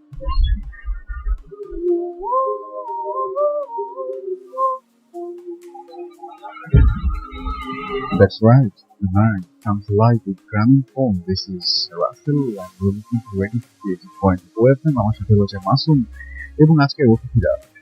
আর আমরা কথা না বাড়িয়ে সরাসরি বরং ঘটনায় চলে যাই। আমরা যেহেতু রমজান মাস এবং সেই সময় তাড়াতাড়ি চলে আসে, গেস্টদের চলে যেতে হয়, সো আমরা সরাসরি ঘটনায় যাই। আমাদের সঙ্গে আরেকজন অতিথি এই মুহূর্তে জয়েন করছেন। আপনার নামটা একটু প্লিজ বলবেন এবং আপনি কোথা থেকে এসেছেন? জি, আমি সাকিব খিলগা থেকে এসেছি। খিলগা থেকে এসেছেন। আজকে বেসিক্যালি আপনার এক্সামে আসার কথা ছিল, বাট তিনি আনফরচুনেটলি তিনি সিক হয়ে গেছেন এবং তার বদলে আপনি এসেছেন। সো যে ঘটনাটা ঘটেছে সেই ঘটনাটা খুব অদ্ভুত একটা ঘটনা, এবং এটা তো মানে বলার সঙ্গে সঙ্গে কাউকে দেখা যাবে যে অনেকেই হয়তো ট্রাই করবেন সেই জায়গাটায় গিয়ে যে আসলে ঘটনা ঘটে কিনা। কি ঘটনা ঘটেছে আমাদের বলেন। এই ঘটনাটা হচ্ছে 2012 যখন আমি ওলেভেল ক্লাস করতাম, তখনকার ঘটনা এটা। সো আমি আমার ক্লাস শেষ করে বের হয়েছি, আমার কাজিন আমাকে ফোন দিয়েছিল সোফিয়া, তো আমাকে বললো আলমাসের সামনে যেতে। তো ফাইন, আমি গেলাম, যাওয়ার পর বললো চল ঘুরি একটু। তখন বাজে 7টা, এরকম 7:10-15। তো আমি কাজিনকে নিয়ে গাড়িতে উঠলাম, বসলাম, ড্রাইভ করতেছি নর্মালি। তো যেতে যেতে দুটা ফ্রেন্ডকে দেখলাম, ফার্স্ট মেহেদি, তারপর তারপর আলবি, দেন সোফিয়া। আমরা গাড়িতে, তো যে ড্রাইভার ছিল সামনে থেকে উনি পিছনে চলে গেছিল, সোফিয়া সামনে চলে আসছে। তো যেতে যেতে আমরা ধানমন্ডি লেকের সাইড দিয়ে যাচ্ছিলাম। তো যেতে যেতে 7:20-15 এরকম বেজে গেল। তো সোজা যে পায়ে ঢুকলাম একটা গলিতে। তো যেতে যেতে আমার ফ্রেন্ড একটা স্টপ করলো, বললো তো সেখানে ওয়েট কর। কিন্তু কেন? ডান দিকে যে বাসাটা, এটা হচ্ছিল ধানমন্ডিতে হন্টেড হাউস।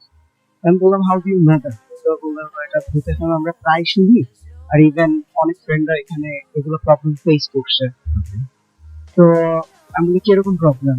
তো বললাম এখানে যেই আসে তারই সমস্যা হয়। তো আমরা নর্মালি সবাই জানি ধানমন্ডির মধ্যে প্লেসটা মানে অনেক বড়, ফাঁকা বাসা খুব কমই থাকে, এরকম পুরান মডেলের বাসা দেখা যায় না নর্মালি। তো বাসাটা জিজ্ঞেস করলাম ভাই এখানে কারা থাকে, 20 ইয়ার্স ধরেই ফাঁকা বাসাটা। তো ফাইন, আমরা দেখলাম, দেখার পর নর্মালি ড্রাইভ করতেছি, কলাবাগান রোডে উঠলাম, ওঠার পর যাচ্ছি গান শুনতে যাচ্ছে। সার্টেন টাইমে পিছন দিক থেকে একটা বাইক এসে হিট করে দিল আমাদের। তো বাইক হিট করলো, আমি গাড়ি ব্রেক করলাম, পিছনে তাকিয়ে দেখি বাইক আমাকে পড়ে গেল। তো পিছনের লোকজন চিল্লাচ্ছে ধর ধর বলে। তো আমি টান দিয়ে প্লেসটা থেকে আমি চলে আসছি। তো চলে আসার পর স্টপ করলাম, স্টপ করার পর দেখি গাড়ির সামনে থেকে বাঁ সাইডে দরজা মানে একটা হিট করবে যেরকম ট্যাপ খেয়ে যায় না, ওরকম ট্যাপ খেয়ে গেছে। তো আমার কোশ্চেনটা এটা, মানে লাগালো পিছন দিক দিয়ে, পিছন সাইডে পড়লো, সামনে কিভাবে ট্যাপ খেলো? পিছন দিকে বাম্পার সবকিছু যা এভরিথিং ইজ ওকে। সো ড্যামেজটা হচ্ছে সামনে। হ্যাঁ হ্যাঁ, ড্যামেজটা সামনে দিকে হয়েছে।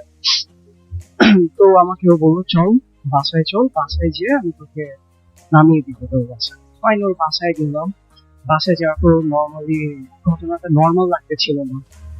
সো ফেসবুকে ব্যাপারটা মানে ভাবলো ওরা শেয়ার করবে। তো ফেসবুকে লিখলো, লেখার পর এন্টার প্রেস করবে, ল্যাপটপ হ্যাং। তো নর্মাল আমরা ধরে নিলাম হলো নেটের প্রবলেম। তো ফাইন, কোনো সমস্যা নেই, বাসায় যাই আমার বাসায় গেলাম। বাসায় যে মনে হলো আমার ফ্রেন্ডটা যে বললো মানে গাড়িতে উঠে, তো সে বাসার সামনে যেই আসে তারই প্রবলেম, ঠিক 15 মিনিটস এর মধ্যে আমরা মানে অ্যাক্সিডেন্টটা করলাম। তো আমি ওকে ফোন দিলাম, সোফিয়ার সাথে শেয়ার করলাম। তো আমি ওকে ফোন দিয়ে জিজ্ঞাসা করি, ওকে বললো, বলার পর 15 মিনিটের মাথায় আমরা অ্যাক্সিডেন্টটা করলাম। তোকে ফোন দিলাম মেয়েদেরকে, তো কি কাহিনী মানে আসলে তুই কোনো কিছু জানোস কেনা?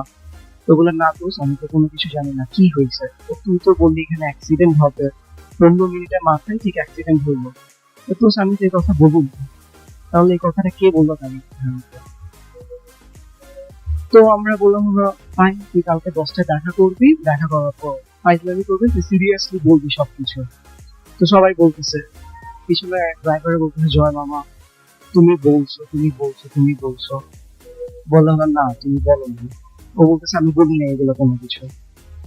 তো আমরা প্ল্যান করলাম আমরা আবার যাবো। তো আমরা ওদিনই সন্ধ্যাবেলা গেলাম, 3জন গেলাম, আমি, সোফিয়া আর আমাদের জয় মামা গেলাম। জয় মামা যাওয়ার পর বাসার সামনে ওয়েট করতেছে। হঠাৎ করে একটা মাইক্রো বাস আসলো, আসার পর দেখে আমার দিকে তাকিয়েছিল। তো আমরা নিচে দাঁড়িয়েছিলাম বাসার সামনে, মানে দেখতেছিলাম মানে বাসার ভিতরে এক্স্যাক্টলি কি আছে। তো মাইক্রোবাস থেকে নামলো একজন লোক, নামাকে আমাকে জিজ্ঞেস করলো, সামনে রাখলো। আমি গেলাম, ঝাঁকে এখানে কি করতেছো? আমি বলি এমনি দেখতে আসছি। বলা জায়গাটা তো ভালো না। আছে, তুমি কি সাকিব? আমি বলি হ্যাঁ আমি সাকিব। তো আমাকে আর লোম দাঁড়িয়ে যাচ্ছে। বলে তুমি সাকিব? আমি বলি হ্যাঁ আমি সাকিব। বলে তোমার নাম আমার রিপোর্ট আছে। আমি বলি আচ্ছা কি রিপোর্ট? বলে আমরা টিভি পুলিশ ধানমন্ডি থানা থেকে তোমার নামে রিপোর্ট আছে, তুমি চলে যাও। আবার গাড়ি থেকে আরেকজন লোক বের হলো, লোক বের হওয়ার পর বলতেছে না না ওই সাকিব না, ওইটার নাম ছিল আকিব জার্মান। আমার কোশ্চেন এটা, আমার আপন ছোট ভাইয়ের নাম আকিব। তো আমার আপন ছোট ভাইয়ের নাম আকিব, আমি কোনো কিছু বললাম না, চুপচাপ দাঁড়িয়ে আছে, ওর দিক থেকে পিছন থেকে দেখতেছে। তো আমরা নর্মালি যেটা জানি, একটা পুলিশ যদি রাতের বেলা বা দিদি যদি কাউকে ডাকার পর অ্যাটলিস্ট তারা চেক করবে সাথে কিছু আছে কিনা, বা যদি আপনার কি মনে হয় আসলে এটা মানে ব্যাপারটা সবকিছু আপনার কাছে প্যারানর্মাল লাগছে, তাই তো? এবং আপনি বলছিলেন যে ওইখানে কন্টিনিউয়াসলি মানে আপনি ওখানে গিয়ে কিছুটা ফিল করছিলেন এবং আপনার ওইখান থেকে আপনারা আপনাদের ল্যাপটপ হ্যাং হয়ে যাচ্ছিল, এটা আপনি বলছেন। এবং এটা ধানমন্ডি 27 নম্বরে আপনাদের সাথে ঘটেছে। এক্স্যাক্টলি 27 নম্বরে ঘটেছে এবং আমি এই বেসিক্যালি এটা তো স্টোরি আরেকটু আছে। তো তো পুলিশ আমরা তো নর্মাল পুলিশরা চেক করে, তো উনি কোনো কিছু চেক টেক না করে উনি গাড়ি ঢুকলো, বললো চলে যাও। তো আমার মানে জিনিসটা হচ্ছে ওনারা কি আসলে মানুষ ছিল আপনার বিশ্বাস হয় না এটা? না, আমার এটা বিশ্বাস হয় না, কারণ ওরা আমার কোনো টাচ করলো না, কোনো কিছু করলো না। আর আশেপাশে যারা একজন লোক ছিল, চা বেচতে ছিল, উনি ওনার মতনই ছিল, উনিও তাকাচ্ছিলেন মানে আপনাদের সামনে যে ঘটনাটা ঘটছে এটাকে ওনারা তাকাচ্ছেন না? না না তাকাচ্ছেন। ফাইন, আমি বাসায় গেলাম, সব ঠিকঠাক। সুতরাং আপনি আপনার মোটামুটি বিশ্বাস যে যাদেরকে আপনি দেখেছেন তাদেরকে আপনি শুধু দেখছেন, অন্য কেউ বেসিক্যালি তাদেরকে দেখতে পাচ্ছেন না, অন্য কেউ দেখতে পাচ্ছি না। আমি বাসায় যেয়ে আমি দাদিকে বললাম, আমার দাদি তো আমি কিছু জানে, ছোটবেলা থেকে দেখে আসছি। সো আমার দাদি বলতেছিল, দাদিকে সব মানে ডিটেলস বললাম দাদিকে বলার পর দাদি বলতেছে এমন ভাব উনি সবকিছু জানে, বলো তুই ওই বাসার সামনে কেন বসিস? আমি বলি হলো কারণ আমি ফ্রেন্ডটা সহ ঘুরতে ঘুরতে চলে গেছি আমার বাসার সামনে। তো দাদি বলতেছে ওই বাসার সামনে আর যাবে না। বলে কেন? ওটা তো হিন্দু বাড়ি, এরকম কাহিনী, তোর পাশে এরকম একটা পুকুর আছে, তো ওই বাসার সামনে আর যাবি না। তো জিনিসটা পুরো অবাক করার মতন, আমার দাদিও সবকিছু জানে ওই বাসার সম্পর্কে এরকম। ওকে, থ্যাংক ইউ ভেরি মাচ। আপনাকে অনেক ধন্যবাদ আপনার ঘটনার জন্য। আমাদের সাথে আরো একদিন তার ঘটনা আমরা শুনবো। ইন দ্য মিন টাইম আপনি আমাদের এসএমএস পাঠিয়ে দেবেন। আমাদের এসএমএস পাঠাতে হলে মোবাইলের মেসেজ থেকে টাইপ করতে হবে FORT স্পেস দিতে হবে আপনার নাম, স্পেস দিয়ে আপনার মেসেজ পাঠিয়ে হবে 9840 নাম্বারে। যদি আমাদের ইমেল করতে চান, আমাদের ইমেল অ্যাড্রেস হচ্ছে radio50.fm, which is BHWFM@radio.fm। আপনার নাম থেকে এবং ফোন নাম্বার সহ আপনার জীবনে ঘটে যাওয়া সেটা পাঠিয়ে দিন আমাদের সাথে, আমাদের কাছে। এবং আমাদের ফেসবুক অ্যাড্রেস যেটা www.facebook.com/radio50 এবং www.facebook.com/bhufm.raffle। আমি করেছি আমাদের পেজটার ওই পেজে অনেকেই লিখছেন যেটা ভাই আমাকে স্টোরি শেয়ার করতে চাই, এমনি নামাজ দেখছেন, আপনি একটু চাইলে এখনই শেয়ার করে ফেলতে পারেন আপনার স্টোরিটা, আমাদের ইমেল করে দিতে পারেন। এবং আমাদেরকে দেখতে পাচ্ছি যে সঞ্জীব সোহান লিখেছেন যে I am so sick but I am so happy. কেন হ্যাপি আপনি? আচ্ছা, কারণ আপনি ভূতাত্ম শুনছেন এই জন্য। আচ্ছা, ওকে, অলরাইট। আমার মানে এটা আসলেই সবসময় খুব ভালো লাগে আপনাদের কাছ থেকে এরকম শুনতে যে ভূতাত্ম কিছুটা হলেও যদি আপনাদের আনন্দ বা ভয় দিতে পারে, সত্যি আমাদের সারা সপ্তাহের পরিশ্রম সার্থক হয়ে যায়। আমাদেরকে এছাড়াও দেখতে পাচ্ছি যে আরো অনেকেই এখানে কমেন্ট করছেন আমাদের পেজে এবং একইভাবে রেডিও পেজে। আপনারা বেশি কমেন্ট করে দেখতে পারেন, চেক করতে পারেন, আমাদের ছবিগুলো দেখতে পারেন। এবং সেই সাথে ছবিতে দেওয়া আছে অ্যাড্রেস, সেই অ্যাড্রেসে গিয়ে সরাসরি ইমেল অ্যাড্রেস দেওয়া আছে, ইমেল অ্যাড্রেসটা সংগ্রহ করে আমাদেরকে ইমেলে পাঠিয়ে দেবেন। পরবর্তী ঘটনা যাবো, আপনার নামটা প্লিজ একটু বলবেন, কোথা থেকে এসেছেন? স্যার, আমি তাইমুল হাসান, ঢাকা জুটমিল কাহিনী। গল্পটা আমার এক স্টুডেন্টের কাছ থেকে শুনে। আমাকে লাস্ট যেদিন দেখা হয়েছিল সে বলেছিল 10-15 মিনিট আগে ওর সাথে কথা। আমার স্টুডেন্টের বাড়ি হচ্ছে বরিশাল, সে বরিশালের গ্রামের থেকে। ঘটনাটা যেমন বরিশালের গ্রামের একটা পাকা সড়ক ছিল, সড়কটা একটু বাঁকানো ছিল এবং স্ট্রিট ব্রেকার ছিল, যার ফলে ওখানে প্রায় অ্যাক্সিডেন্ট হয়। এরকম ওখানে ওই রিসেন্টলি 1 সপ্তাহের ভিতরে 2টা অ্যাক্সিডেন্ট হয়েছিল। তো বাইক অ্যাক্সিডেন্টের ফলে ওই লোকটা অনেক মারাত্মকভাবে ব্যথা পেয়েছে এবং স্পট ডেথ হয়েছে। আর একটা অ্যাক্সিডেন্ট হয়েছিল, যে ফলে ওখানে ওদের গ্রামে একটা লোক, যে লোকটা সাধারণত নামাজ পড়তো না এবং রোজা রাখতো না, সবাই ওকে একটু ডিসলাইক করতো। ওই লোকটা একদিন রাস্তা দিয়ে হাঁটছিল, হঠাৎ করেই রাস্তার মাঝে স্টপ করে এবং সাথে সাথে মারা যায়। স্বাভাবিক সবাই হতে পারে বয়স্ক হয়েছে, মারা যাওয়াটাই স্বাভাবিক ছিল। একদিন এরকম ওই লোকটা মারা যাওয়ার পরে কয়েকদিন পরে প্রায় রাতের বেলা মানুষ যখন রাস্তা দিয়ে হাঁটতো রাতের বেলা, তখন মানুষ প্রায় বলতো যে ওই লোকটাকে নাকি তারা দেখে। তো আমার এই স্টুডেন্ট যে তার কাছে জিনিসটা অবাক লাগতো যে এটা কি হবে সম্ভব। তো হতে পারে যে বানানো কোনো গল্প বা এমনিতে করতে পারে। একদিন ওদের আবার রাতে বাজারে দোকান ছিল, তো দোকান থেকে বাসায় ফিরতেছিল রাতের বেলা, রাত সম্ভবত 11টার দিকে। তখন নর্মালি হাঁটতে এবং হেডফোন দিয়ে গান শুনতে শুনতে আসছিল। তো হঠাৎ করে যখন ওই রাস্তাতে আসলো, এবং তার হঠাৎ করে ওই চিন্তাটা মাথায় রেখে যে এখানে এই লোকটা মারা গিয়েছে, এবং সবাই বলে যে এখানে এই এরকম একটা ঘটনা ঘটছে, প্রায় নাকি ওই লোকটাকে দেখে। ও হঠাৎ করে তখন ওই মনের ভিতরে ওই জিনিসটা ঢুকে যায়, যার ফলে যে ওর ভয় কাজ করতে থাকে এবং ওর পুরো শরীর ফ্রিজ হয়ে যায়, এবং সে ওখানে এমন অবস্থা হয়েছে যে সে হাঁটতে চাচ্ছে, তার মন চাচ্ছে যে সে এখানে দ্রুত এই রাস্তাটা অতিক্রম করে সে চলে যাবে, কিন্তু সে পারছে না, এবং শরীর ঘেমে এবং সে যে জামা কাপড় পরানো ছিল সেটা একদম সম্পূর্ণ ভেঙে যায়। তো এখন সেই হেডফোনে সাউন্ডটা বাড়িয়ে দেয় এবং দ্রুত সেখানে ওই রাস্তা অতিক্রম করার জন্য সে হাঁটতে হাঁটতে যখন সামনে যায়, তখন ওর কাছে মনে হচ্ছে সামনে থেকে কিছু আসছে, কিন্তু ও তখন তাকানো নিচের দিকে তাকায় সোজা হাঁটতেছে।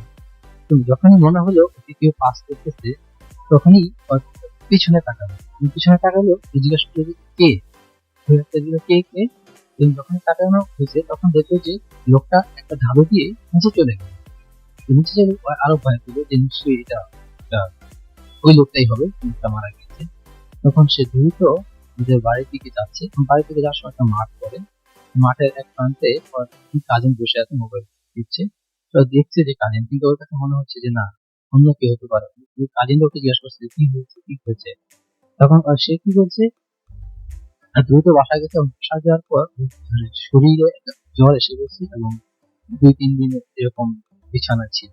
তারপরে হুজুরের কাছে বলা হয়েছে, হুজুরে বলছে যে এই ঘটনাটা আপনার কি হয়েছে, এখানে খারাপ আত্মা বা খারাপ জিনিসগুলো করে, সেখানে আপনারা যদি রাস্তা হাঁটা চলা করেন এবং রাস্তা আপনারা শুনতে যান, এটা হতে পারে যে আপনারা ধোয়া পড়ে যাবেন, আগুন কুর্সি করে সবসময় শুনে যাবেন। এরপরে সবাই আগুন কুর্সি করে যেত। আস্তে আস্তে জিনিসটা অনেক ধন্যবাদ আপনাকে আপনার ঘটনার জন্য। আমাদের তৈরি করেছে শাহের আমাদের এখানে শিহাব আমাদের এখানে আমাদের খুলনা থেকে, এবং আমাদের এখানে বলছেন ধানমন্ডি সাবাস নাম্বার টিচার নওশিন আমাদের মিস করেছেন। নওশিনদি থেকে ধানমন্ডির স্টোরিটা শুনে ভয় পেলাম, বিকজ আমার এক কাজিন আছে, কাজিন নিশ্চয়ই ওখানে থাকেন, এরকম কিছু মনে হয় বলতে চাচ্ছেন আপনি। আমাদেরকে আজকেও একদিন জানিয়েছেন ইমন শেরে বাংলা ইউটিউব স্টেডিয়াম থেকে টুডে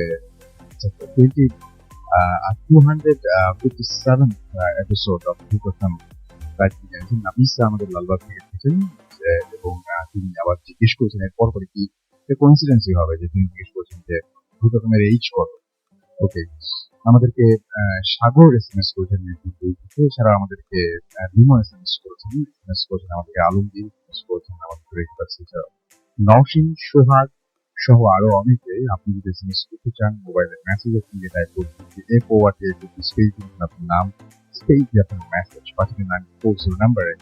আমি দেখতে পাচ্ছি যে রাতুল ভাই আমি যে ঘটনা শেয়ার করতে চাই, নামাজ আমাদের জানিয়েছেন। আচ্ছা, আমরা এটা পড়েছিলাম আমাদের এইখানে যে ফেসবুক ফ্যান পেজটা রয়েছে সেখানে আপনারা দিচ্ছেন। আমাদের অ্যাড্রেসগুলো আমি জানিয়ে দিই। আমাদের অ্যাড্রেস হচ্ছে www.facebook.com/radio50 অথবা www.facebook.com/. এই দুটো পেজে, এবং সেখানে গিয়ে আপনি লাইক দিতে পারেন, কমেন্ট করতে পারেন, আপনার মতামত জানাতে পারেন। আমরা সারা সপ্তাহ জুড়ে খুব মানে কেয়ারফুলি আপনাদের পোস্টগুলো দেখি, এবং কোন ঘটনা ভালো লাগলো আপনাদের কাছে সেই ঘটনাগুলো অবশ্যই আমাদের কাছে অবশ্যই আপনারা জানিয়ে পারেন সেখানে, এবং সেটা আমাদের চোখে পড়বে ফেসবুকে পাওয়াটা খুবই সহজ। সো আপনারা একটা শেয়ার করে দেখবো, পুরো করে ফেলতেই পারেন। আমরা আরো একটা বিরতি যাবো, বিরতির পরে আবার সেই পর্যন্ত আশা করছি আপনারা আমাদের সঙ্গে থাকেন। এবং আরো একবার বলি, আমাদের এসএমএস করতে হলে মোবাইলের মেসেজ নিয়ে টাইপ করতে হবে FORT স্পেস লিখতে হবে আপনার নাম, স্পেস দিয়ে আপনার মেসেজ পাঠিয়ে দেবে 940 নাম্বারে। ছোট্ট বিরতির পরে আবারও ফিরে আসবো। Stay tuned radio 50 and don't stop. Good FM, the night comes alive with Robin Paul.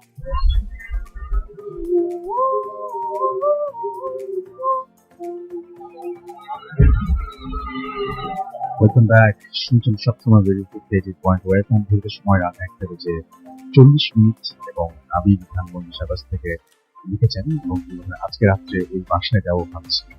ওকে, আমাদেরকে দেখতে পাচ্ছি যে মিনহাজ সিলেট থেকে এসএমএস করেছেন এবং তিনি তার বাবার সঙ্গে বসে ভিডিও কনফারেন্স হিসেবে জানিয়েছেন। সোনিয়া আমাদের বলেছেন খুব ভালো লাগছে। গিয়াস আমাদের লিখেছেন ভেরি গুড। থেকে লোকমান আমাদের লিখেছেন প্রথম ভালোই লাগছে। লাকি আমাদের এসএমএস করেছেন আমাদেরকে রাইসা এবং তিনি বলছেন প্লিজ আজকের দিনটা আজকে 3 দিন ধরে মন অনেক খারাপ এবং এসএমএসটি পড়লে তার মন ভালো হয়ে যাবে। পড়ে ফেলাম রাশেদ আমাদের এসএমএস করেছেন আমাদেরকে, শাহরুখ এসএমএস করেছেন আমাদেরকে, দেখতে পাচ্ছি মেহেদি, এছাড়াও আমাদেরকে এমডি ফাইসাল এসএমএস করেছেন রাফি, এছাড়াও আমাদেরকে এসএমএস করেছেন আরো অনেকে। আপনি আর এসএমএস করতে বলবো না কারণ আমরা এখন বিদায় নিচ্ছি মোটামুটি। তবে হতাশ হবেন না, আরো একটা ঘটনা রয়েছে, সেই ঘটনাটা আপনাদেরকে শুনিয়ে তারপরে যাবে।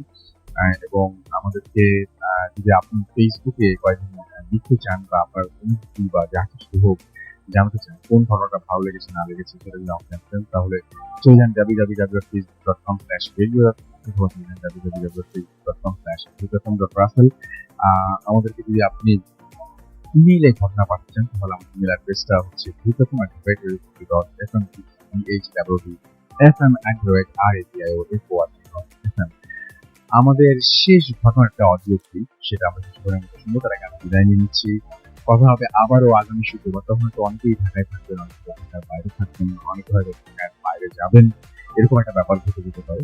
সো আগামী শুক্রবারটা খুব অন্যরকম একটা দিন এবং আমরা চেষ্টা করবো যে সেদিন ঈদ উপলক্ষে একটা বিশেষ এপিসোড আপনাদের উপহার দিতে। সুতরাং আশা করছি আগামী শুক্রবারে আবার আপনাদের পেয়ে যাবো ঠিক রাত 11টা সেই পর্যন্ত সবাই ভালো থাকবেন, সুস্থ থাকবেন। রমজান মাসটা খুব বেশি জরুরি এবং মোস্ট ইম্পর্টেন্টলি সুস্থ থাকবেন। আজকের মতো শেষ করছি। অডিও ক্লিপটা শুনতে ভুলবেন না। Good FM. The night comes alive with Grounding Form.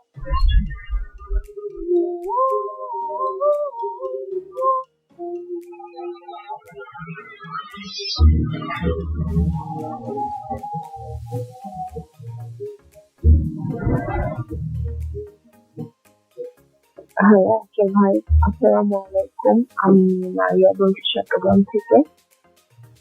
আর আমি যেই ঘটনাটা বলবো সেটি চট্টগ্রাম শহরেরই কলোনি কেন্দ্রিক।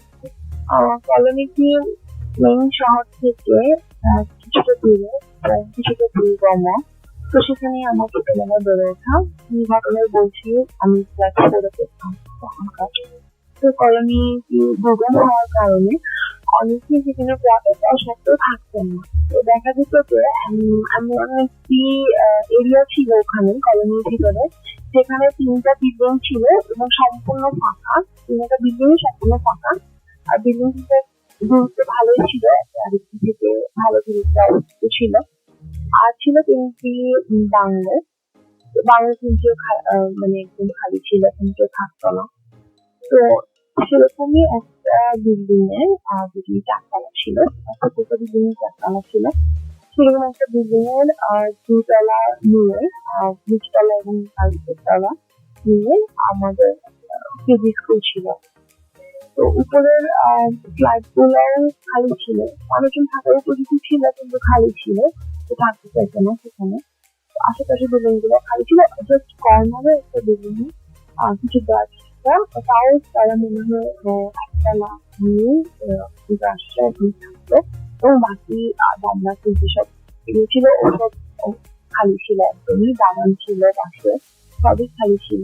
তো দেখা যেত কি স্কুল চলাকালীন সময়ে জায়গাটা সড়ক থাকলেও স্কুল যখন শেষ হয়ে যেত তখন পুরো এরিয়াটাই একদম ক্লিয়ার হয়ে যেত। আর মেইন কলোনি থেকে জায়গাটা একটু কর্নারে হওয়ায় জায়গাটা সবসময় কেন জানি একদম শান্তি থাকতো, একদম ঘুমো একটা ভাব, নিস্তব্ধ একটা ভাব ছিল।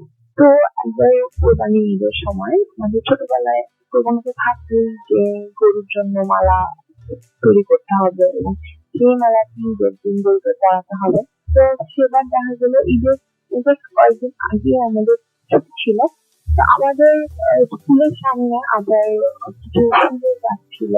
তো আমি আর আমার বন্ধু মিলে ঠিক করি যে আমরা ওখানে কিছু ফুল চুরি করবো এবং সেটা দিয়ে মালা বাঁধবো।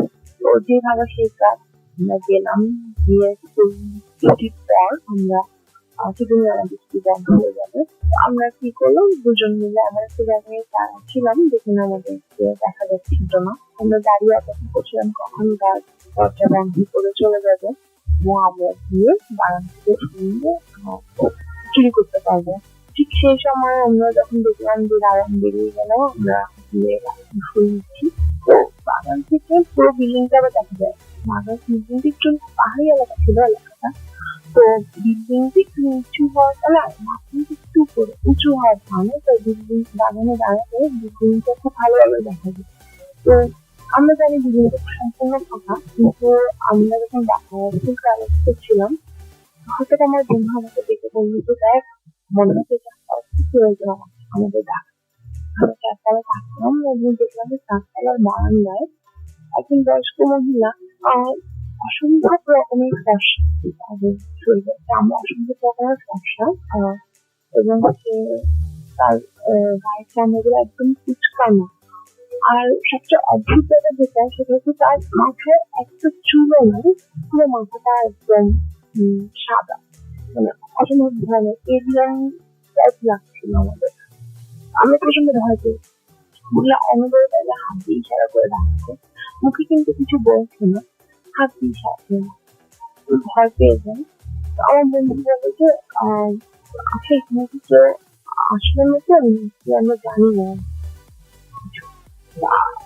একটা কথা না। আর কলোনি জায়গাটা এরকম যে কেউ একজন নতুন আসলো কিংবা কারো কিছু হলো সেটা সবাই জানতে চায়, কিন্তু আসলে আমাদের জানার কথা যে কেউ আসছে নতুন। তারপর আমরা একটা নিশ্চিত হওয়ার জন্য আমার বন্ধু তখন আমাকে বলে যে চল আমরা দেখছি কেউ আসলো কিনা, জন্য ডাকছি। আমি প্রচন্ড ভয় বন্ধু না যাবো না, কিন্তু অনেক জোরাজুরিতে আমরা দুজনেই রাজি না ঠিক আছে চল দিলে আমরা ভালো উঠলাম। উঠে দেখলাম যে ওই বাসের সামনে তালা ঝুলছে একটা, তো বাসের দরজায় তালা ঝুলছে আর ওখান থেকে রাস্তা ওখানে নাই ওখানে। এটা দেখে আমরা ভয়ে আবার দৌড়ে নিতে চলে আসি এবং আমাদের মা বাবাকে পরে আমি গিয়ে বাসে জিজ্ঞেস করে যে ওখানে এরকম আমার বিল্ডিং এ চলে এসেছে না। তখন আমার মা বাবা বলে যে না সেরকম কিছু আসেনি, জায়গায় কিছু আসে নাই নতুন, এই কি ঘটনা। তো ব্যাপারটা আমার উভয় কাউকে বলি না, ছোট ছিলাম দেখে ব্যাপারটা আসলে কেউ বিশ্বাসও করতে চাইতো না।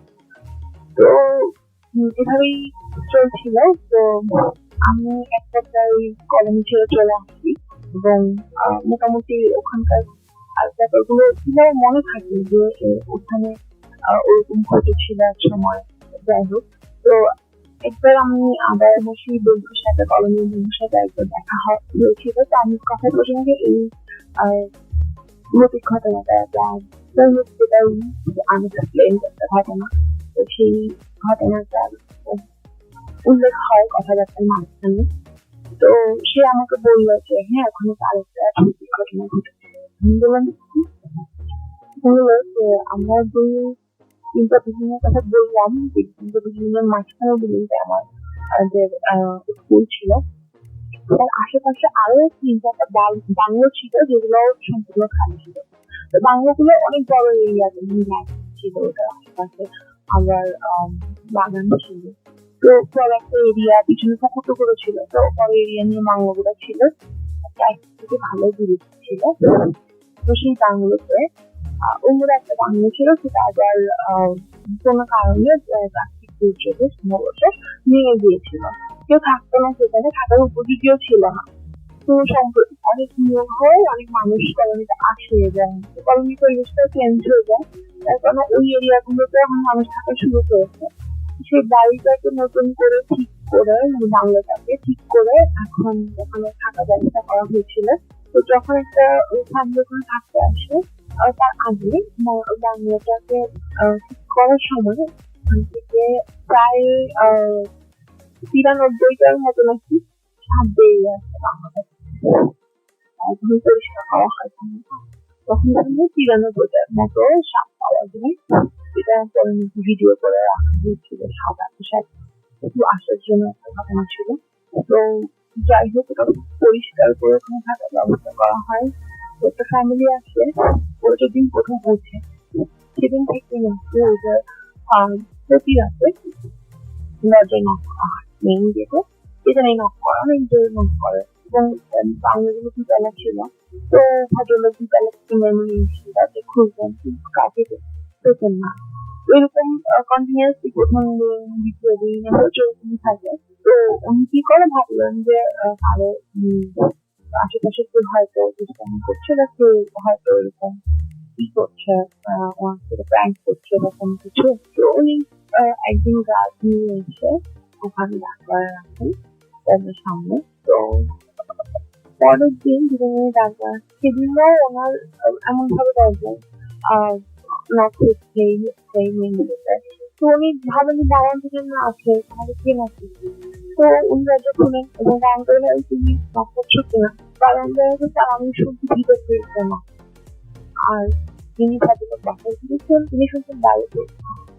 তো ব্যাপারটা যখন দেখলেন যে